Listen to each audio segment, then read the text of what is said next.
August 22nd, 1996. Interview with Sam Blumenfeld. My name is Lillian Gewirtzman, Monticello, New York, USA. The language is English. August 22nd, 1996. Interview with Sam Blumenfeld. My name is Lillian Gewirtzman, Gewirtzman, Monticello, New York, USA. The language is English. Good morning, Mr. Blumenfeld. Would you please tell us your full name and spell it? My name is Sam Blumenfeld, S-A-M-B-L-U-M-E-N-F-E-L-D. Did you ever have a different name? Well, my forename my given name was different. It used to be called Shoah. Please tell us the name of the town and country where you were born. I was born in a town in southwestern Poland called Olkusz, O-L-K-U-S-Z. What is your birth date? My birthday is June the 12th, 1924. How old does that make you now? I guess 72. What was your father's name? My father's name was what you would call in English Leon or Leo. His name was Label. Where was he born? He was born also in Olkusz, the same town where I was born. What was his occupation? Well, we had a business which was called Getreide, sort of like a vegetable market where farmers would come unload, sell their potatoes or corn, weeds, because there were a lot of horses in those days in our town, not cars, so they would come and buy the food for the horses, and some of it would be some of these weeds or whatever, what would you call, from the stalks, dry stalks, where the weeds grow, and they would buy this to feed the horses. And this was part of our business. What was your mother's name? My mother's name was Gewirtzman. In English would be Eva, what we would call her, Eva. What was her maiden name? Szykman, S-Z-Y-K-M-A-N. Did you have any siblings? Yes, I was the youngest of 5 children. The oldest were 2 girls, Faye Helen, then was Rachel, then came a brother Carl, Wolf, and I was the youngest of the 5. What were your siblings like? What they were like? We were a very close-knit family, especially, when I lost my father. And so we were very, very close. We loved each other a great deal, and above all, they loved me a lot because I was the youngest in the family. So I guess that's about all I can tell you. Were you closer to any of them than any of the others? Well, not really, but I remember that my older sister, when I was still a child, had made me a sailor suit, and of course, that made me sort of appreciate her more than the others, but it was equal love. It wasn't singled out, like I like this one better than the other, but, sort of like equal love. Were there any other members of the family, extended family, living with you, like aunts or uncles? Well, the only person that lived with us was my grandfather. That is my father's father. He must have lost his wife, my grandmother, when she was young, and he never remarried, and so he lived with us in the family together until 1940 or 41, when he passed away during the war. What was his name? Mother Blumenfeld. What language was spoken at home? The main language that we spoke was Yiddish, But on occasions we would speak a little Polish also. But primarily we talk Yiddish to ourselves, or in general, that was the language, the accepted language, in that little town where we lived. What were those occasions on which you were speaking Polish? When some of my colleagues came in from school, and in the middle of the conversation they would go from Yiddish to Polish, so this is how we would converse occasionally, Polish also. What were the religious practices of the home? Our practices were really, really Orthodox. And I guess I would say the majority of the townspeople would be of the practice also the Orthodox. There wasn't such a thing as reform, not even conservatism. And everybody was practically of the same, Orthodox. They were belonging either to a certain sect of a rabbi, a Chinchina Rebbe, a Gerer Rebbe, a Radomski Rebbe, sort of, but they were primarily all Orthodox people, very, much believing in religion. Would you like to tell us about a regular routine day in your life in pre-war Poland? Depending when I was a youngster child, a small child, or in the later years? Closer to the war years, better when you were a slightly older child. Well, of course I would go to school, and at that particular time when I was already going to school, life wasn't that great for us because we lost our father, and the business sort of totally disappeared because it was difficult for my mother to handle this kind of a business, because it was a business where you had to lift up sacks of potatoes or other kind of things, heavy things. It was difficult equally for my grandfather also, because he wasn't a young man either. So we had to take in partners, and with partners it wasn't easy. The first partner came in and he got the experience, and he made his own business.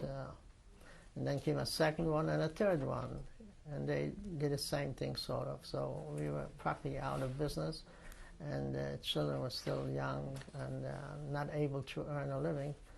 So my mother had to do the hard work. She went out and she worked very hard to feed us. Who took care of you when she was out? I beg your pardon? Who took care of you? Who took care of you when she was out? Nobody took care. I mean, we were all the children at home, one taking care of the other. I mean, it wasn't like you needed a maid or a babysitter or anything like that. This wasn't at all the case. Would you like to tell us about a holiday in your home? A holiday was... A Pesach or a Shabbat?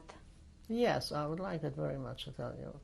A holiday was a big thing. It was a joyful thing, and Pesach especially, when my grandfather was leading the Seder. It was sad, and I hope I don't become emotional. It's a little agonizing to bring back these memories, those dormant, memories, and by telling this, you're reawakening a certain amount, you resonate a feeling, of it, and brings out emotions. So, consequently, I hope that I don't become emotional. So It's fine to become emotional. Why I should become emotional? It's fine to become fine. emotional. Yeah, but I'm an old man, and emotions for an old man is not the usual practice. So, but I'll try my best. Again, to go back to the holidays, it was a great feeling because we were really believers, of the Jewish faith, religion, everything else. We took everything very serious, and Pesach was a special holiday, and so was also Sukkot. Where we were building a tabernacle and decorating, and it was a lot of fun. As we were, when we were children. Would you like to tell me specifically the progression, the experience of a holiday or the oncoming holiday, either Pesach or Sukkot, whichever you choose? to me, the holidays had a special meaning. I might explain why. I was fortunate to have a very good voice. So when it came around Rosh Hashanah, when I was 8 years old, I achieved a great thing by trying to earn $10 or so for a certain holiday, because I was in a choir singing with the cantor, and I was very proud of that. I thought in those days as a kid that I could myself make a contribution to the household, to alleviate a little bit my mother's hard work. So I would sing in a choir, and my mother would be very proud also, and the rest of the family too.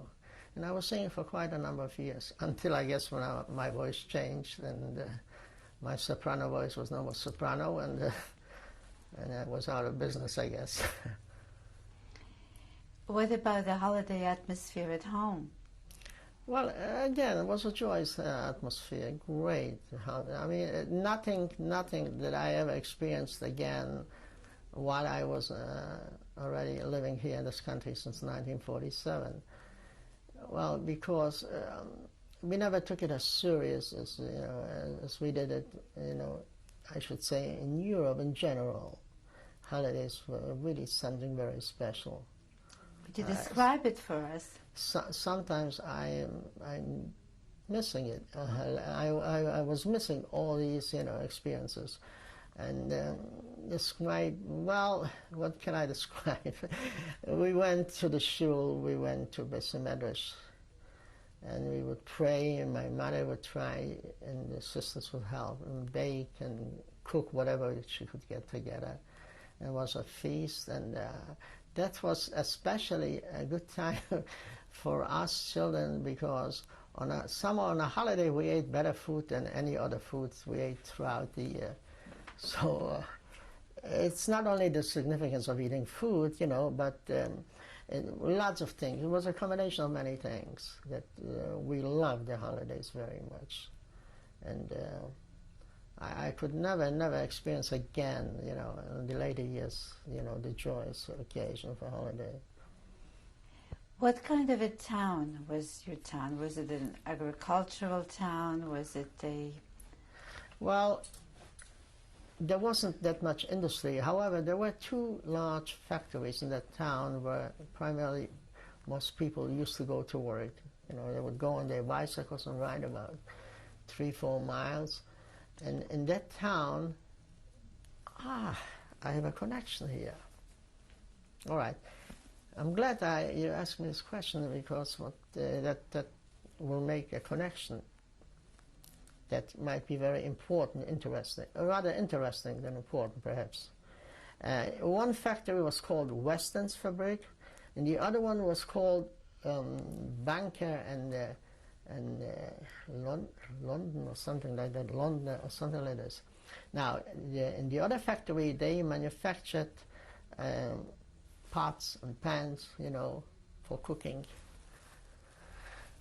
And the reason I mentioned there's a connection, I found out later, which I didn't know, that Mr. Banker, who had a son my age, as a matter of fact, after the war, we met in Krakow, and we spent a lot of time together until he went to Prague to practice law, and I left.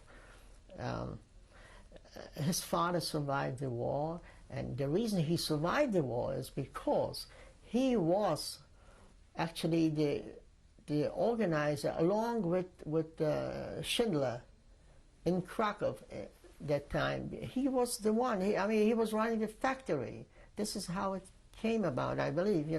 Which factory are you talking about? I'm talking about the factory when Schindler was supposedly have been producing also pots and pans. Also, I understand that they had also manufactured a lot of these pots and pans. He was directly involved with Schindler in the factory? Yes, during the war? During the war. And this is how he survived in Krakow, and he lived after the war in Krakow. Would you be kind enough and repeat his name first? Well, his name was, the last name was Banker, B-A-N-K-E-R. He had two sons, of course, a wife and 2 sons. Now, the oldest son did not survive the war, although I saw him in Fünfteich when I was in Fünfteich. The youngest son did survive, Moniak banker. And he moved to Czechoslovakia. He practiced law in Prague, and he moved later on to Vienna, where he lived until his death. He passed away. I met him later. How did you... And how I found out? By sheer coincidence, somebody from my hometown told me, did you know that Banker was the one that really was running that factory, that the whole, you know, in Krakow, where Schindler was, you know, active in that area. Which I myself didn't know. And this was one of the factories that was in our hometown, where a lot of people were employed in those factories. And the other people, it was also an agricultural, because there was a lot of farms, a lot of vineyards outside our town. And it was also a place where, obviously, in the mountains nearby our town, there were mountains, the air was very good, fresh and clean, and a lot of people from the rural areas, some little bigger towns, Benjin, Sosnowiec, Dąbrowa, came for the summer to spend there, like they come here to a hotel, let's say. There was a pensionat called, from Sosnowiec, well, I better not think, because I don't remember. There was a hotel there, it was called pensionat, and people would come there and spend the summers. And that would employ a lot of people and help out a lot of people. A lot of jobs would be, because of this hotel and of the people coming around here. You said about factories. What was the other factory? The other factory was also Weston's factory. What did they mean? I don't remember exactly. It could have been also in the same order, like they call it naczynia emaliowane. That means pots and other things, like, I don't know, maybe glass things also. Naczynia emaliowane, what's it called? Enamel. Yeah, yes, yeah, emaliowane, yeah, enamel, something that had to do with enamel, yeah. Who were the employees of those factories? Well, the townspeople. There were not that many, not too many Jews. There were some, you know, but not too many Jews. Essentially, the people were, there was a market twice a week on Tuesdays and Fridays. And most of our people were in business in vegetables, fruits, fish, anything, you know. They would go out and have a stand in the market. And people from the area would come around every Tuesday and Friday and shop, you know. So, and then there were also all kind of business, like in a small towns, probably similar like here. You know. How big a town was it? Well, there were 800 Jewish families and about 10,000 non-Jewish people living in that town, as much as I can recall. What was the nearest big town? The big town, the nearest, I tell you, we were about in between, the center between Krakow and Katowice. There were a lot of small towns in between, but the big cities, like you asked, was Krakow, I would say, and Katowice. These were the big cities, and we were just in between, not too far from Oświęcim, also from Auschwitz, which was a little further to the south. You said the population was about 8,000 Jewish families. No, 800. 800 Jewish families, sorry. And about 10,000 non-Jewish families. What was the relationship between the Jewish and non-Jewish families? Well, sadly enough, it wasn't such a perfect relationship. Well, perhaps it is hard for people outside, Poland to understand, but many days I recall when I would walk to school and be thrown stoned for the simple reason, just because I was Jewish. And that happened to many kids. That feeling was always there, persistent. There were even kids from the villages, small villages, that would come in to our town, Olkusz, for a visit on a Saturday. And they they would start also all this. That doesn't mean that I didn't have some good friends also. I had a good friend that lived right next to us, Zdzisław Koszec. And he was very good friend of mine. We both played an accordion or a guitar. I still have pictures. And we were very friendly. That was more so the exception than the rule, I should say. But we used to go on occasions in the summer when school was off, travel together to Katowice, you know, to spend a few days. So that goes to show you there were always some nice people, and then the majority, unfortunately, was not. But this was probably already deep-rooted, you know, from... You said you played an instrument? Yes. I played the guitar. I like to play. I am a music lover. I played this morning the piano here when we were interviewing when I came here at quarter to 9. Where did you learn to play the guitar? I taught myself. Who bought you a guitar? A guitar? Well, I loved music, so I had a guitar. In those days, a small little guitar, and I used to try to play.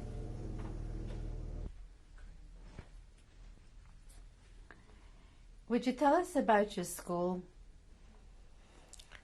My school was nothing really that stands out in my memory, anything special.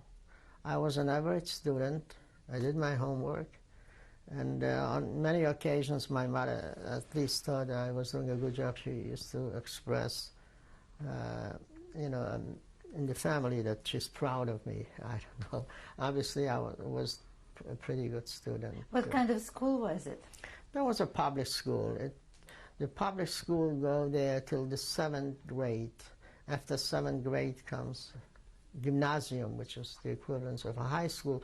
But I would say the gymnasium was on a little higher level than the high school here. It was closer to a college level.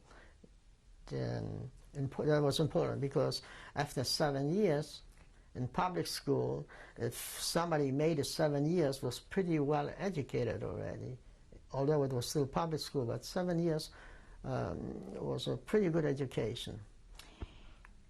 Excuse me for retrogressing for a moment. You said your mother was proud of you.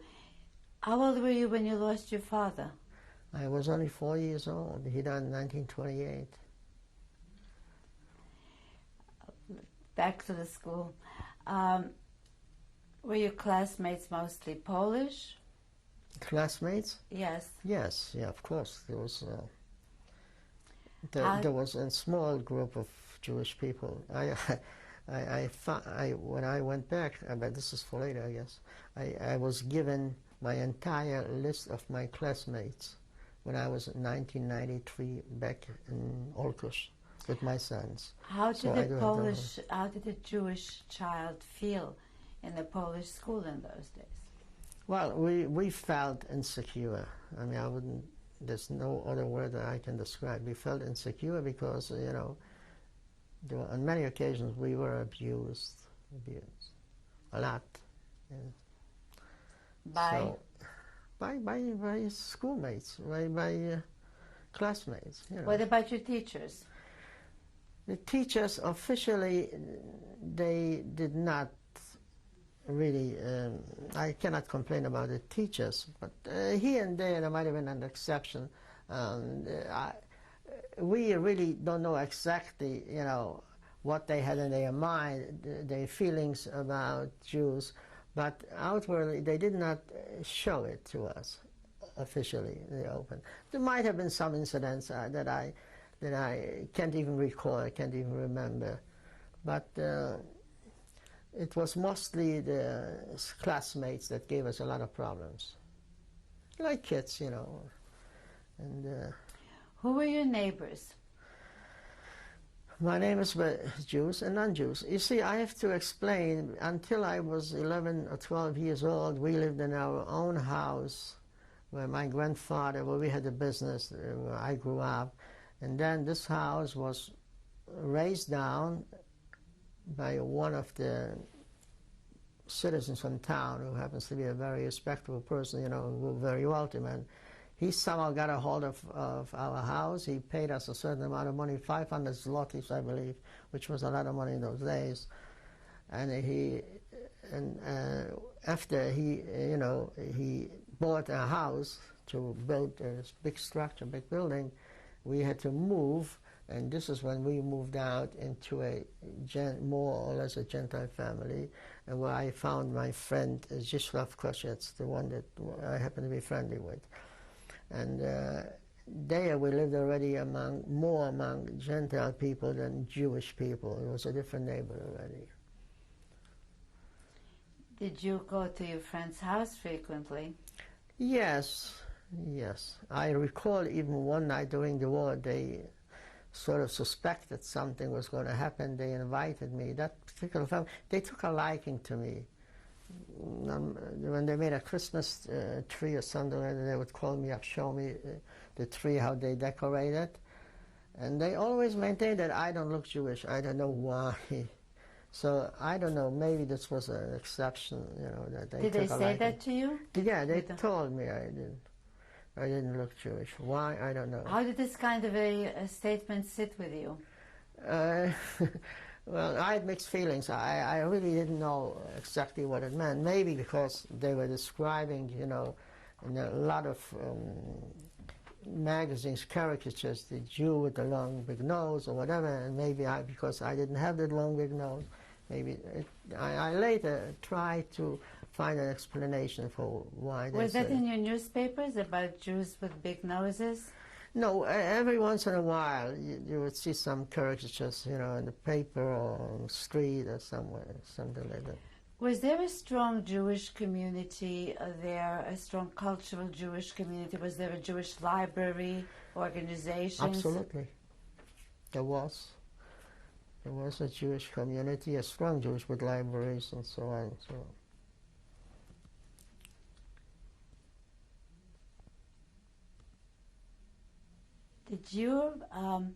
Did you hear adults talk about concerns of what was happening to the Jews in Germany? Did people discuss the possibility of a threat to them? There was always discussions of that sort. Yes, there was always discussions, but you know, I was a youngster. I really didn't sit that, you know, that strong. I wasn't that much involved yet because I was still young enough, you know, to get involved in situations like this or politics or whatever, you know. Did your family have access to a radio? No, we didn't own a radio. If we wanted to hear the news or speeches or whatever, we would go out in the market square, and there was one man there. He knew that people, those who don't have radios, would come there. He would open the windows. He would play the radio loud enough, so for us to listen to. Was that a private person? That was a private person, yeah. And do you recall where that news came from? Where what came from? Where the news came from? Well, you see, this is already. I'm already talking closer to the when the war started, when people were very conscious of what everything. We have to stop now. Change tape.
Interview with Sam Blumenfeld.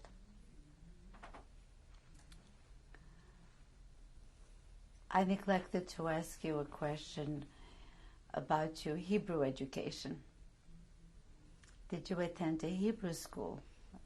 Yes, it wasn't called a Hebrew school, but it was called Cheder, where there was a teacher, and we would go in that room and learn history, Jewish history, and also Hebrew, something of that sort.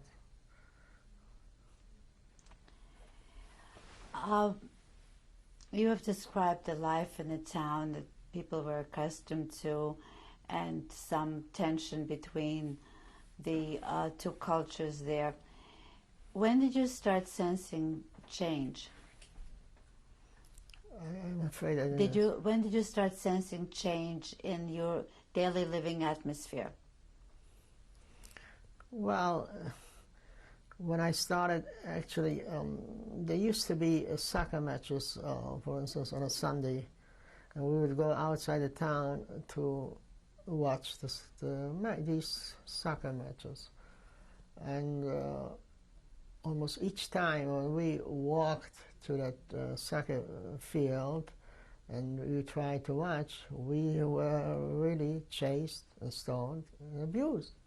And that was very obvious. I mean, there was nothing, that you could miss, or develop a certain, What year are you talking about? I'm talking about when I was a youngster, when I was 8, 9, 10 years old, 11 What years year? old. Well, that would be in the middle 30s, I would say. 34, 35, 36, Do you find that things were getting progressively worse, or they were the same until the onset of the war? I would say in general they were always the same. There was the same feeling. There was always this feeling of being frightened, when you were alone and, let's say, away from a little bit outside the town. And most of the time would be surrounded and abused, yelled, cursed. So I don't like to think that way because this is so far in the past. But being that I'm being asked, I have to answer the question, Well, we'd like you to tell it the way you experienced it rather than answer the questions. It's hard for me to know I'm what is trying. important Right. to you. What about as it became closer to 1939? Well, yes, I can recall also incidents when they would say, in Polish to us, kids would say, well, you're going to be in trouble. Soon Hitler's going to come to you. Like he would come only to us and not to the entire country or to the entire, people. Somehow it affected them also. Perhaps not as much, of course, but these were common expressions, that you heard, a lot of times, Hitler's coming soon, soon, soon. Yeah. And then? This wasn't done by adults, this was done by school kids, kids my age, let's say. Where do you think they got it? Well, I mean, the news was all over, how he is arming to his teeth and in the later years when he marched into Czechoslovakia, and later the Anschluss in Vienna and with Austria, as close as it came, the more it became, outspoken by these youngsters. So when did you experience real change? A real change? Well, you mean when the war started? Oh yes, of course. Then it was horrible. When the war started, that was altogether a different sort of thing. We thought we could run away, so we marched the whole night to the next town. The whole family, including my sister, who was married by then, she was pregnant. But we only went out to one town, about 20 kilometers, and the Germans caught up with everybody else, so we had to march back. Where were you intending to go? Well, we really didn't know. We went further away, further east, and so next town eastward, thinking, they wouldn't catch up with us. But it was naive, and it was perhaps, silly, but, nonetheless, we did it, and we came back to the town. And by that time, the Germans were all over the town, and they probably were further going east. So they got to your town ahead of you, ahead of the time that you came back to the town. Right. Oh yes, yeah. They came the next day. We left. They came into the town, and they came to the town where we were also, and we came back, and then all the problems really started. We were starving. We were getting very. What changes did you see immediately when you walked back into town? The change were that we were surrounded with the Germans, and they made an exception. They made a real exception when they found out, that we are Jews. Well, for instance, in the morning when we would get up to stay in the line to receive some bread in a bakery, so they would put us at the very end. And most of the times, by the time we reached the end, there was no bread left. I remember many incidents. This was like a daily practice in the beginning. The people would stand in the line, and there was one lady, the mother of a friend of mine. Her name was Tannenbaum. A very beautiful person. She spoke perfect German. And she took off her band on the left arm, which had the Star of David, depicting us as Jews. She took off her band and she entered the line of the non-Jews. And she was, it didn't take long, she was singled out, pulled out from the line, and she was asked by this, policeman, Nazi policeman. He says, "Du bist doch Jude," And she couldn't deny it because people knew her. He said, "You are a Jew, right?" Yes, yeah, you're a Jew. And she says, "Well, yes, I am." And he would ask her, "Wo hast du die Schandbande?" Where do you have those, the band of shame? And she says, answered, "This is keine Schandbande, this is meine Ehrebande." And she said, if you want to translate it, yeah. Please do. Yeah, and she answered, "It's not my shame band, but this is my band of honor." And she was removed from the line. She was never seen alive again, because she had the guts to stand up and say that this was not a shame band. Were you there on line? Or yes, I was there on the line there also. Well, they thought they would send out the youngsters, thinking that we were better off sending the youngsters than the adults, so maybe they wouldn't abuse us as much. What did you think of it at the time? Well, we didn't know, actually, at the moment when this happened, that he slept, I left out, he slept face first, which I had forgot to mention. And then we didn't know what was happening until much later, when she never returned. She probably was sent right there to Auschwitz. So. Do you remember how the order came to wear the armbands? Yes, we saw almost every daily, Achtung, meaning attention, there were always new orders, new rules that to deliver any weapons or any knives or whatever, and you're not allowed to walk until after 6 o'clock. Were they posters? Posted, they were posted in the streets, all over the streets. And as a matter of fact, one incident stands out in my mind which really shook up the whole town.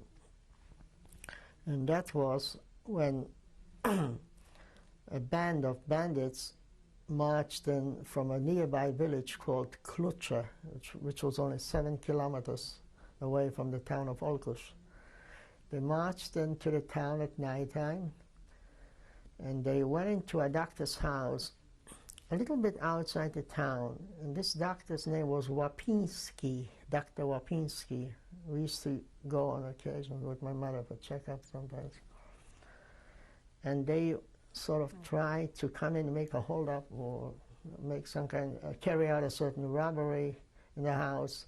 But what they didn't know is that they barged in a room where there was a German gendarme there occupying this room.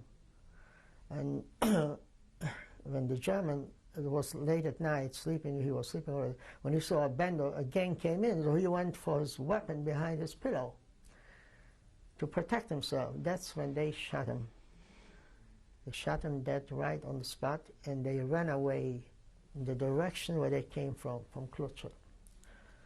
Well, next morning, the town was buzzing with the police all over, and an order came to arrest, to take hostages, 30 hostages. It so happens that none of the hostages were Jewish people. They were the most honorable, most respectable citizens of the town, 30 of them. One I used to know very well. He was a photographer, married to a Jewish woman, but all the others were non-Jews. And they took these 30 citizens and they put them in front of that house by the doctor, and they marched. Everybody was forced to march out from the homes. The police came around, they chased everybody out. And the whole town, Jews and non-Jews, had to go out and watch the scene there, what was happening. And what took place was they lined up and blindfolded these 30 innocent people, lined up a squadron of, with the rifles, and they were all shot. And later they were pouring gasoline all over the house, and they burned down the house. And later they dismissed the people, and they took a few Jews to take the bodies and put in a truck, which was shipped later to Auschwitz. And when I was in 1993 there, they made a memorial, with the names of all the 30 people. However, that wasn't the end of the story. It didn't take maybe 2 weeks or so, when 5 o'clock in the morning we were awakened, the whole town was awakened by the assessment that they came in from someplace from Katowice, from a certain headquarters. This was SS that they came in. When they came in, they went around, they took out all the men, 10 years on above, all the men, they took them out and they marched them either to the town square or, for instance, in our case, we lived in a different area, so they marched as everybody out to nearby where the school was, where I went to school. First they questioned us, everybody, and then they made signs on the door with chalk, so the next assessment should know that this house was taken care of, because when we walked out, we see everything chalked, signs there. And they, and anybody that tried to hide, some people tried to hide, they were shot on the spot, And we were lying there on the ground from 5, 6 o'clock in the morning till about 2, 3 o'clock. And they created such a fear in us, where they were, after they questioned everybody, and they made us lie down. And in the town square, they put hoses with water on the people, everybody. And a famous picture was taken there that you will find in Yad Vashem, and also I personally saw that famous picture blown up from top to bottom, from the floor to the ceiling. In Dachau, I saw it some years ago. And that picture was taken of a man who was taken out that particular morning. And he was in his prayer shawl. And he was in his prayer shawl and tefillin. And that picture was taken right in the square, surrounded by 3, 4 SS men laughing. And at the bottom of the picture, you will find the feet of people. Well, most people, when they look at a picture, they see feet, they probably don't know what this is all about, except, those who were there. And I was there. And were you also there during the shooting when they shot the 30 people? The 30 people, yes, yeah. And there were pictures taken from it. A Polish man, he had a lot of courage somehow. He was a professional photographer in the city, in the town. And he took pictures of everything. There were at one time, including that when the people were lined up to be shot, he took pictures, clear pictures, and I have it in a book. Too bad that I don't have it with me here. But I have this book at home in Florida. Had I anticipated this interview, I would have brought a book with me. But that picture, again, I mention it because so many people come there to Yad Vashem. They come to Dachau, and who knows, many other probably former prison, camps. I mean, yeah, Dachau is a museum right now, and they see that picture, and they don't know what these feats the meaning of these feats. You were a little boy when that happened. Well, I was already 16 years old. I mean, it was during 1940 probably happened. 1940, and that was really shook up the whole town. The fear that they wanted to punish the people. The reason they did, probably later I heard, they didn't take Jewish people among the 30 people that they executed, was because they wanted to show, knowing that there were no Jews involved, because in that village where these bandits came from, there wasn't a single Jew living there. So they knew that there were no Jews involved. So they wanted to show the people and frighten the people that they don't care. Jews are not Jews. They wanted to teach a lesson, and 30 innocent people had to die. And I looked up especially, I was so interested in seeing, the house is still, nothing standing there, and right there there's a memorial with the names and the date of everything else. And what happened after that? What happened after that? Well, the whole town was shaken up. There was a tremendous fear because we didn't know maybe they would do it again or not.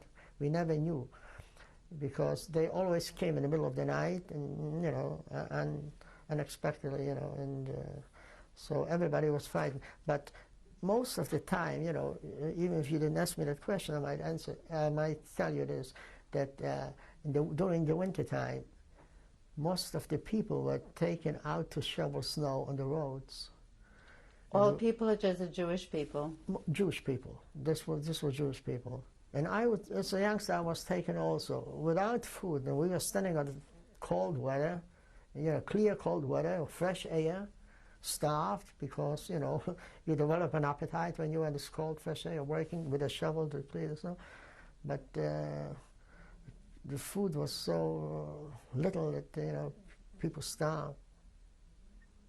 And later we were sent into a ghetto. Everybody had to go there. They put out the posters that on this and this day, by that day, everybody has to be out of their apartments, wherever they lived. Do you remember the day you were leaving? No, it's impossible to remember. I don't mean the date. Do you recall the experience of the day? Yeah, I remember, yes. Everything was put on a wagon, a horse in a wagon. And we went out, and they put us, a few families in one room. And that was outside the town. What did you bring with you? Not much. There wasn't any room where to put things, so the bare essentials we took. And that was getting, progressively worse and worse and worse. Did the whole family go? The whole family, yes, yeah. Well, see, by that time, the family became smaller because my older sister that was married, and she, like I mentioned, she was pregnant. She went all the way east to a town where her husband came from, that was even east of Lvov, and that was under Russian occupation. So my brother, the oldest brother, my mother decided that he may not be safe, my oldest brother. We didn't know, he may be harmed or whatever, So he went along to the oldest brother, Carl, and he lived in the same town with my sister and her husband until, of course, the war started in June, I believe 22nd, 1941, when Hitler's armies invaded Russia. You mean the war with Russia? The war with Russia. Until then, yeah. But the rest of you going to the ghetto, did you think you were going to come back to your apartment? Did you think it was temporary? No. We had no good hopes because we, at that particular time, you know, the Hitler's armies went forward, marched full force, and daily, you know, reports, you know, flying over Scapa Flow in England and dropping bombs, and they were had the song, they're going to march against England, you know, I don't know if you heard of it. Which song are you referring to? Then we found gegen England, you know, gegen England, that they're going to take England, they took already everything else. Reich mir deine Hand, deine weiße Hand, leave all my shots. This soldier says goodbye to his girlfriend because what does it then mean, we Reich found, mir deine Hand? Reich mir deine Hand, deine weiße Hand, leb wohl mein Schatz, leb wohl mein Schatz. Then we found gegen England. You know, they were marching ahead, they felt that they're going to conquer the whole world. Reach with your white gloved hand, my dear. Reich mir deine Hand, deine weiße Hand, you know, weiße with Hand. Your white hand. And we're marching against England? Yeah, leb wohl mein Schatz, he's saying goodbye there because we are going to conquer now England, you know. So we had not high hopes at all in those Is that reach me your right hand, my love, we're marching towards England? That's right, exactly right. You remember the song from then? I remember lots of songs. Anything that had to do with music, with songs, I sort of registered deep in my memory, and I remember a lot of these army songs. What were your living conditions like in the ghetto? In the ghetto, horrendous, terrible. Terrible. First of all, we were packed into a small room. In one room, 3 families. You know, each one had a little corner. Was there furniture in the rooms? I beg your pardon? Was there furniture in the rooms? There wasn't any room for furniture. Where did you sleep? There was a table. Yeah, we slept on a mattress. There wasn't any room. We slept on a mattress, and we were locked off from the town. We couldn't march out into the town. Locked off physically or just guarded? Guarded. There were boundaries, you know, where you could not cross over, and so you could only stay there. Only in an emergency, when there was a funeral, you know, they had to march out to the cemetery. It was getting very, very bad, and our hopes were not high at all. How did people obtain food? Well, we did not obtain food. There was no food to obtain. We had rations, so we had very, very meager rations, you know, that we had to live. There's no way. Saturday came a holiday, my mother would bake a cake. What was the cake? A carrot cake. Cake out of carrots, because we accumulated carrots, you know. But it was very, very bad. And we... Who was dealing out the rations? Who was dealing out? Yes. Oh, we were getting all, you know, paper rations, you know. And with this, you went to the committee, to a bakery or whatever, and you gave the rations, and they gave you your share, you know. Who was issuing the ration cards? This was done by the town. There was a Jewish committee also, I must mention. Yeah, there was a Jewish committee.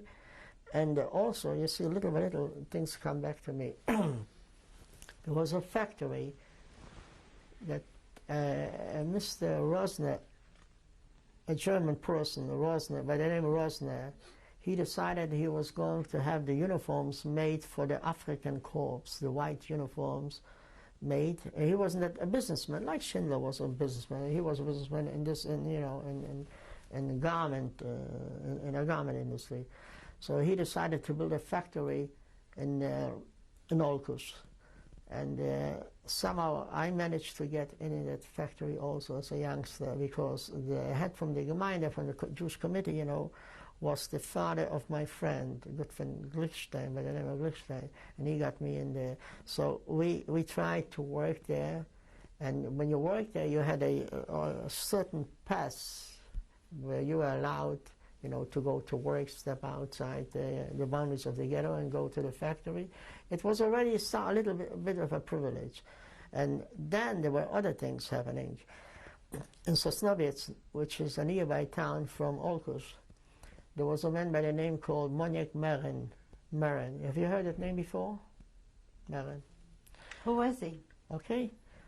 Merin was the head of the Jewish Gemeinde in the entire area that included not only our town but Benjin, Sosnowiec, many towns. And he was supplied with an auto, with a car, and on the car there was a big Star of David, of course, you know. And he was traveling around, you know, with a chauffeur. And one day he came to our hometown, and he said that everybody should come, all the young people should come in there to the hometown. He has to make a speech, and he made a speech, and he says that you have to go to a camp. You're going to be working there. You're going to be getting there good food, good ration, better food than here in this town when you live here. And they call the camps RAB-Lager, Reichsautobahnlager. And these camps were in Niederschlesien, Lower Silesia. And my brother, the one that was older than I, Wolf, not the oldest, my oldest brother was away already with my sister under the Russian occupation, which became later German occupation. So my brother Wolf went there and listening to that speech, and it didn't take long when they locked up all the doors, and everybody that was in there was sent away right there on the spot to the camp. I was let out because I wasn't 17 yet or something like that. I was still young. What camp were they sent to? My brother was sent to a Reichsautobahn, RAB camp, Autobahn camp. He was sent to a camp called Geppersdorf. You heard of Geppersdorf? Maybe not. But he was sent to Geppersdorf. And he was working there, and somehow we managed to send him a piece of bread, toast bread, because that would stay longer, it wouldn't get spoiled, and send him on occasion. And after a year, it must have been between end of 40 to 41, within a year, my brother was sent back from the camp by a doctor, a camp doctor, a Jewish doctor, Dr. Leitner. And because he had a, what was it called, inflammation of the joints. I forgot what they call it, but anyway, it was inflammation. So he came back and he stayed with us until the next year in May 1942, when they were getting ready to liquidate the whole town. But prior to the liquidation date, they took all the young people, including myself and my brother. That's when they sent us away to a camp. Where did they send you? Well, I was sent to a camp called, with my brother, of course, you know, a camp called Niederkirch. And that was a town, Niederkirch, where we went to work on a Baustelle in Annaberg, which was only a few kilometers away near Annaberg. And Annaberg was a famous place also because there was a camp there, but I have to mix in something about Annaberg. A year before that, when I was sent away to camp, a lot of people from the camp, but they were in the RAB camps, were sent away on the Osten front. Have you heard about that? I don't know if you know. I would like you to tell us about it. Organization Todt. Did you hear about Organization Todt, General Todt? General Todt, T-O-D-T, he was in charge of setting up on the Ostfront the tracks, because the tracks were wider than the Russian tracks, that is, were wider than the tracks of the other European countries. So when they had to send supplies, they couldn't continue with the trains until they were corrected the tracks, made narrower. We're going to have to break now to change tapes.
August 22nd, 1996, interview with Sam Blumenfeld. You were telling us about your work at Annaberg when you were in Niederkirchen. Right. There was a special significance to that place, Annaberg, because it wasn't only a camp, also prisoners were there, a forced labor camp, but it was also a place where the entire group of people who went to Osten, they were selected from camp by General Todd's army. General Todd was the person that took care of the front on the east. And he took care of making the track narrower so the supplies can continue along the front lines. So they selected these people from the camp. They gave them uniform from, just like they would be Germans. And on the jacket there was General Todd, GT. Then suddenly when the front, when the Russians took the turn, they would turn around and they started chasing the Germans back west. They already had no use for these people there, making the tracks narrower because they were only going back. They didn't go forward. So they took all these people. They were freezing. They used to live in the cars of the wagons of the trains. They would designate certain cars, and these people, the prisoners from they were working with the track. They were living in these cars, and they were fed pretty good. But a lot of them came back frostbitten, and a lot of them came back very sick.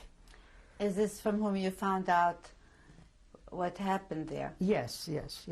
And one of the people that went on that, with General Todd on the front there, was a cousin of mine, my age.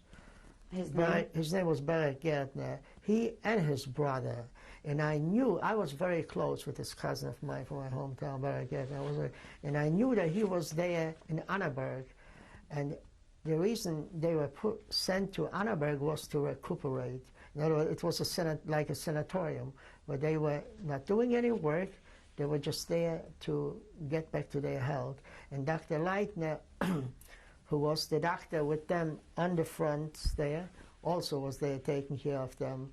And after a while, they were released, not to go free, of course, but they went back to a camp, a assigned camp, wherever they sent them. And they continued. And what about you? Well, I was sent to Niederkirch, and for 3 months I was working there.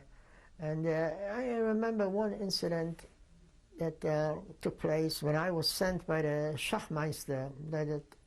You know what a Schachmeister is? The head of that German, he was a German, a civilian, but he supervised our work.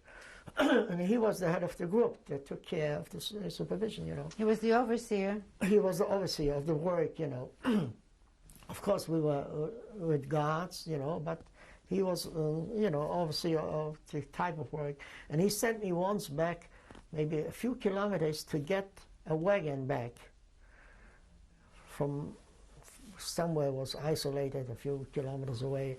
And I went there for the wagon, and while I was there catching the wagon, trying to roll it back on a narrow track, I fell asleep. And I don't remember how long I slept, but I had a dream. It's very strange, I'm not such a believer in supernatural things, which happens, or could happen, or could not happen, I don't know. But I had a dream, and my father woke me up, and he said, wake up, because it's very important that you don't sleep now. And this is when I woke up, and there I saw the Schachmeister coming towards me, yelling, where the hell are you in German, you Schweinhund, so it's, where are you? And I started rolling and towards him, and I told him I had a problem or whatever. I found an excuse. But if he found me sleeping there, I could have been punished pretty severely. I neglected to ask you, by what means of transportation did you get to Niederkirchen? By train. How long did that trip take? Well, first we went from Olkusz to Sosnowiec by train also. What kind of train? It was a train. It was a regular train. It wasn't the cars like they were later using for Auschwitz people. It was a regular train because they were shipping us to, to work. And in Sosnowiec, they sent us into a Durchgangslager. You know what a Durchgangslager is. And we were in a transit camp? Transit camp, yes. And in that camp, we were there for a few days until we were assigned to be sent to certain camps. And as a result, a few days ago, we were sent to Niederkirch. We were there only 3 months. After 3 months, they liquidated that camp for some reason. That camp and a nearby camp, Blechhammer, which was pretty much well known to a lot of people. And they sent us to Markstedt, to a tremendous new camp that they had built up. And this was a forced labor camp. Only Jewish people were there in this camp. And it was run inside by a Judenälster, head of the Jews, and not couples. The couples were only being called in the concentration camp. But they were. Excuse me. So the first camp, Niederkirch, was not just for Jews. Only for Jewish people. So both camps were so far for all Jewish these camps, people. All the forced labor camps, these camps, whether it was RIB camp or Niederkirch or Blechhammer or Annaberg, these were all Jewish camps. We did not wear any uniforms, any striped uniforms. But what date did you arrive at Niederkirch? In Niederkirch, I would say we left the end of May. We arrived either the very end of May or the beginning of June. And how long did you stay 3 there? 3 months. And I would say by September or so, I don't know, or the end of August, we were shipped to Markstedt. Yeah. And Markstedt was a camp where they were... That's 1942. Yes. And how did that place differ? It was a brand new camp? This was a brand new camp that they put up, and they sent in a few thousand people from surrounding camps there. And they were developing this place, the Baustelle, the place of work, into a... they tried to develop the anti-aircraft there. They made it was an empty field, tremendous place, empty. But they had also, besides us, they had also people, workers from France, from Czechoslovakia, from Poland, who were not prisoners. They were civilians working also at the same place, at the same Baustelle. And they had their assignments, and they were building these factories, which a year later or so were manufacturing these anti-aircraft, weapons. What was your job? My job, it's a good question. My job, I was lucky enough to be put on a locomotive as a fireman. And why was I so lucky? Because rather than being outside in a group, being guarded, of course, by the policemen that were guarding our people, I had no guard over me because I was inside the locomotive. Do you mean a firing man for the furnace of a steam locomotive? Yeah, my job, I explained that. My job was to work with the engineer there was a room for 2 people. The engineer on the right side, I was on the left side. My job was in the morning when I came to make the fire, oil everything out there, and set up so the pressure of the steam ready to go. And this was a locomotive that had attached in the back lorries, the wagons, about a dozen or 12 or 13 or 14. They were triangles. And they were loading sand, all kind of building materials into the lorries. and they loaded up in one place and we dumped it in another place where they needed it to level out grounds, or whatever, or make mixtures for cement. So you were not involved in the ammunition making? No, not at all. No, actually, no. We were only building there. They used us to build these factories, to level out grounds. And at one time, I remember an incident where there was on one side there was there was this track, and we were standing on the track, and in back of it there were the wagons. Across Hamas was a big deep hole, a big ditch, big deep hole, was across, filled with a certain mixture of sand for cement mixture. And on the other side of that ditch, the deep hole, was a crane, what we call a bagger in German. I used to work in a bagger also as an oilman. They moved me around. And somebody on the crane was picking up, from inside that big ditch, the sand, whatever mixture there was, and he loaded up the wagons. And I would say, I would try to give signals to the engineer how he should pull up so he can line up the crane, And then one day, while we were doing this job, the engineer was on the right side and I was on the left side, and the right side was a ditch. And he was pulling. All of a sudden, the track started sinking in because we were only a foot away or 2 feet away from the ditch. Started sinking, and it didn't take long. The whole locomotive with the engineer inside fell down. And I jumped out. Instead of jumping along with him, being hurt, I jumped on the ground because I was to the left. Can you follow me what I'm trying to say? So I jumped, and that engine, the locomotive engine, the chimney got all damaged, broken, for a while. They were fixing, but he was lucky, the engineer, that he was alive, that he wasn't really that badly hurt. Who from your family was still with you? I beg your pardon? Was your brother still with you? My brother, yes. He was working in a different group. He was working in a cement group where they were building the forms that they were going to build a factory on top of it. This was stands, Stützen they called it. Did you at that point know what would happen to the rest of your family?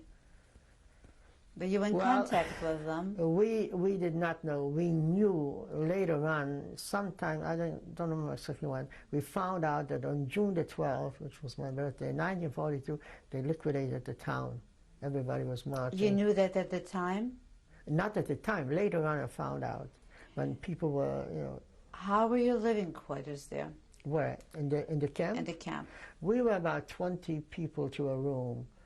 And we were, what do you call it, those bunk beds? Yeah, one on top of the other, and all around the bunk beds.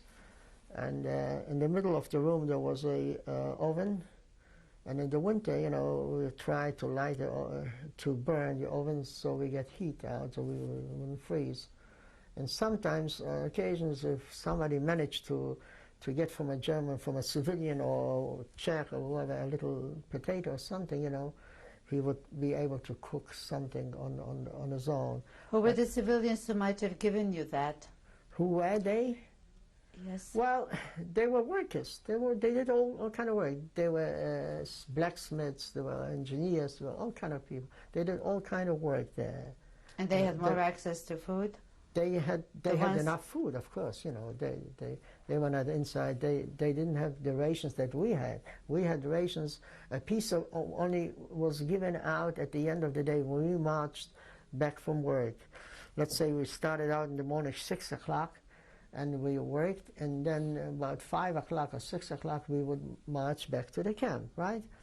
So before we were we were dismissed because we had to give a report. The Gruppenführer give a report to the union. So many people marched in from this and this company. I was in a company called Green und Billfinger. That was a very famous company, like IG Farben or Green und Billfinger or other companies.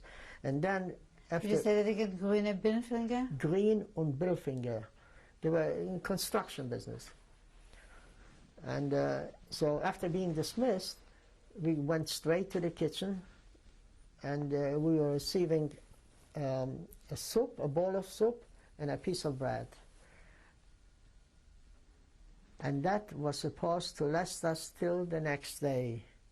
However, being that we are so starved, for 24 hours a day, there wasn't a minute, that we would not starve, always, perpetually, without a stop. So being we were so hungry, coming in from work, we ate it all up, and the next day, fasting, nothing else.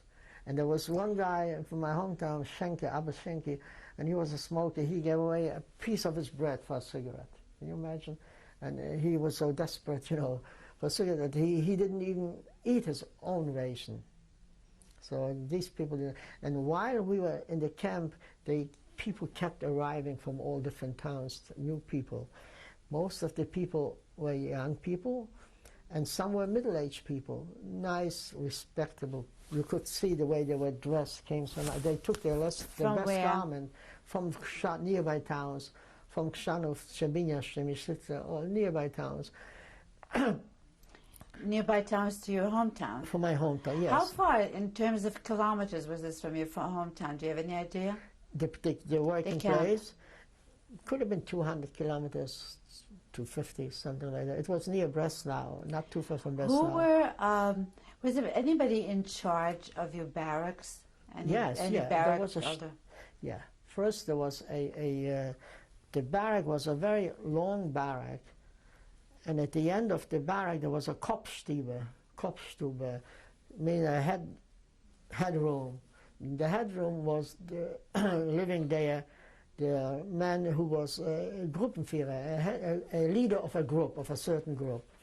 And every room had a Stubenmeister also, who was in charge of the room to make sure that it's kept clean, or everything is running smooth.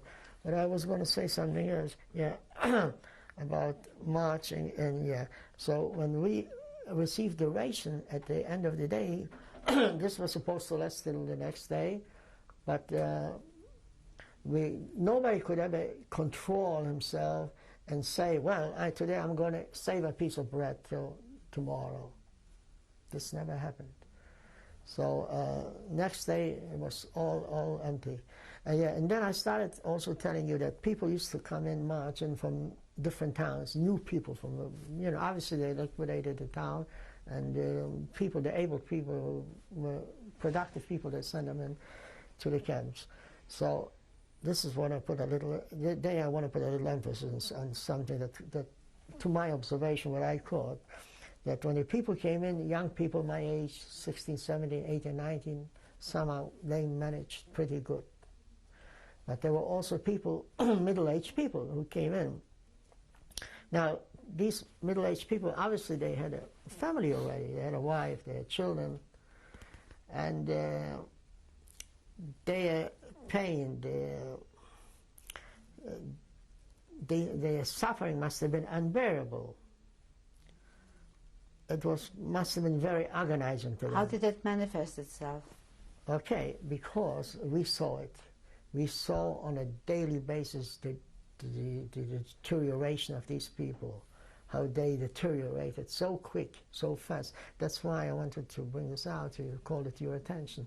Whereas a younger person who was a little bit more carefree, let's say, than a person who had a family, who had children, a wife, and and he was troubled by the tragedy, what happened, and so on.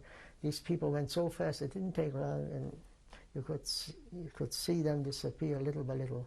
Little by little, they would lose control of themselves, their feelings. It's difficult to describe, and I don't intend to describe it because it's unbearable, to describe this, how they deteriorated.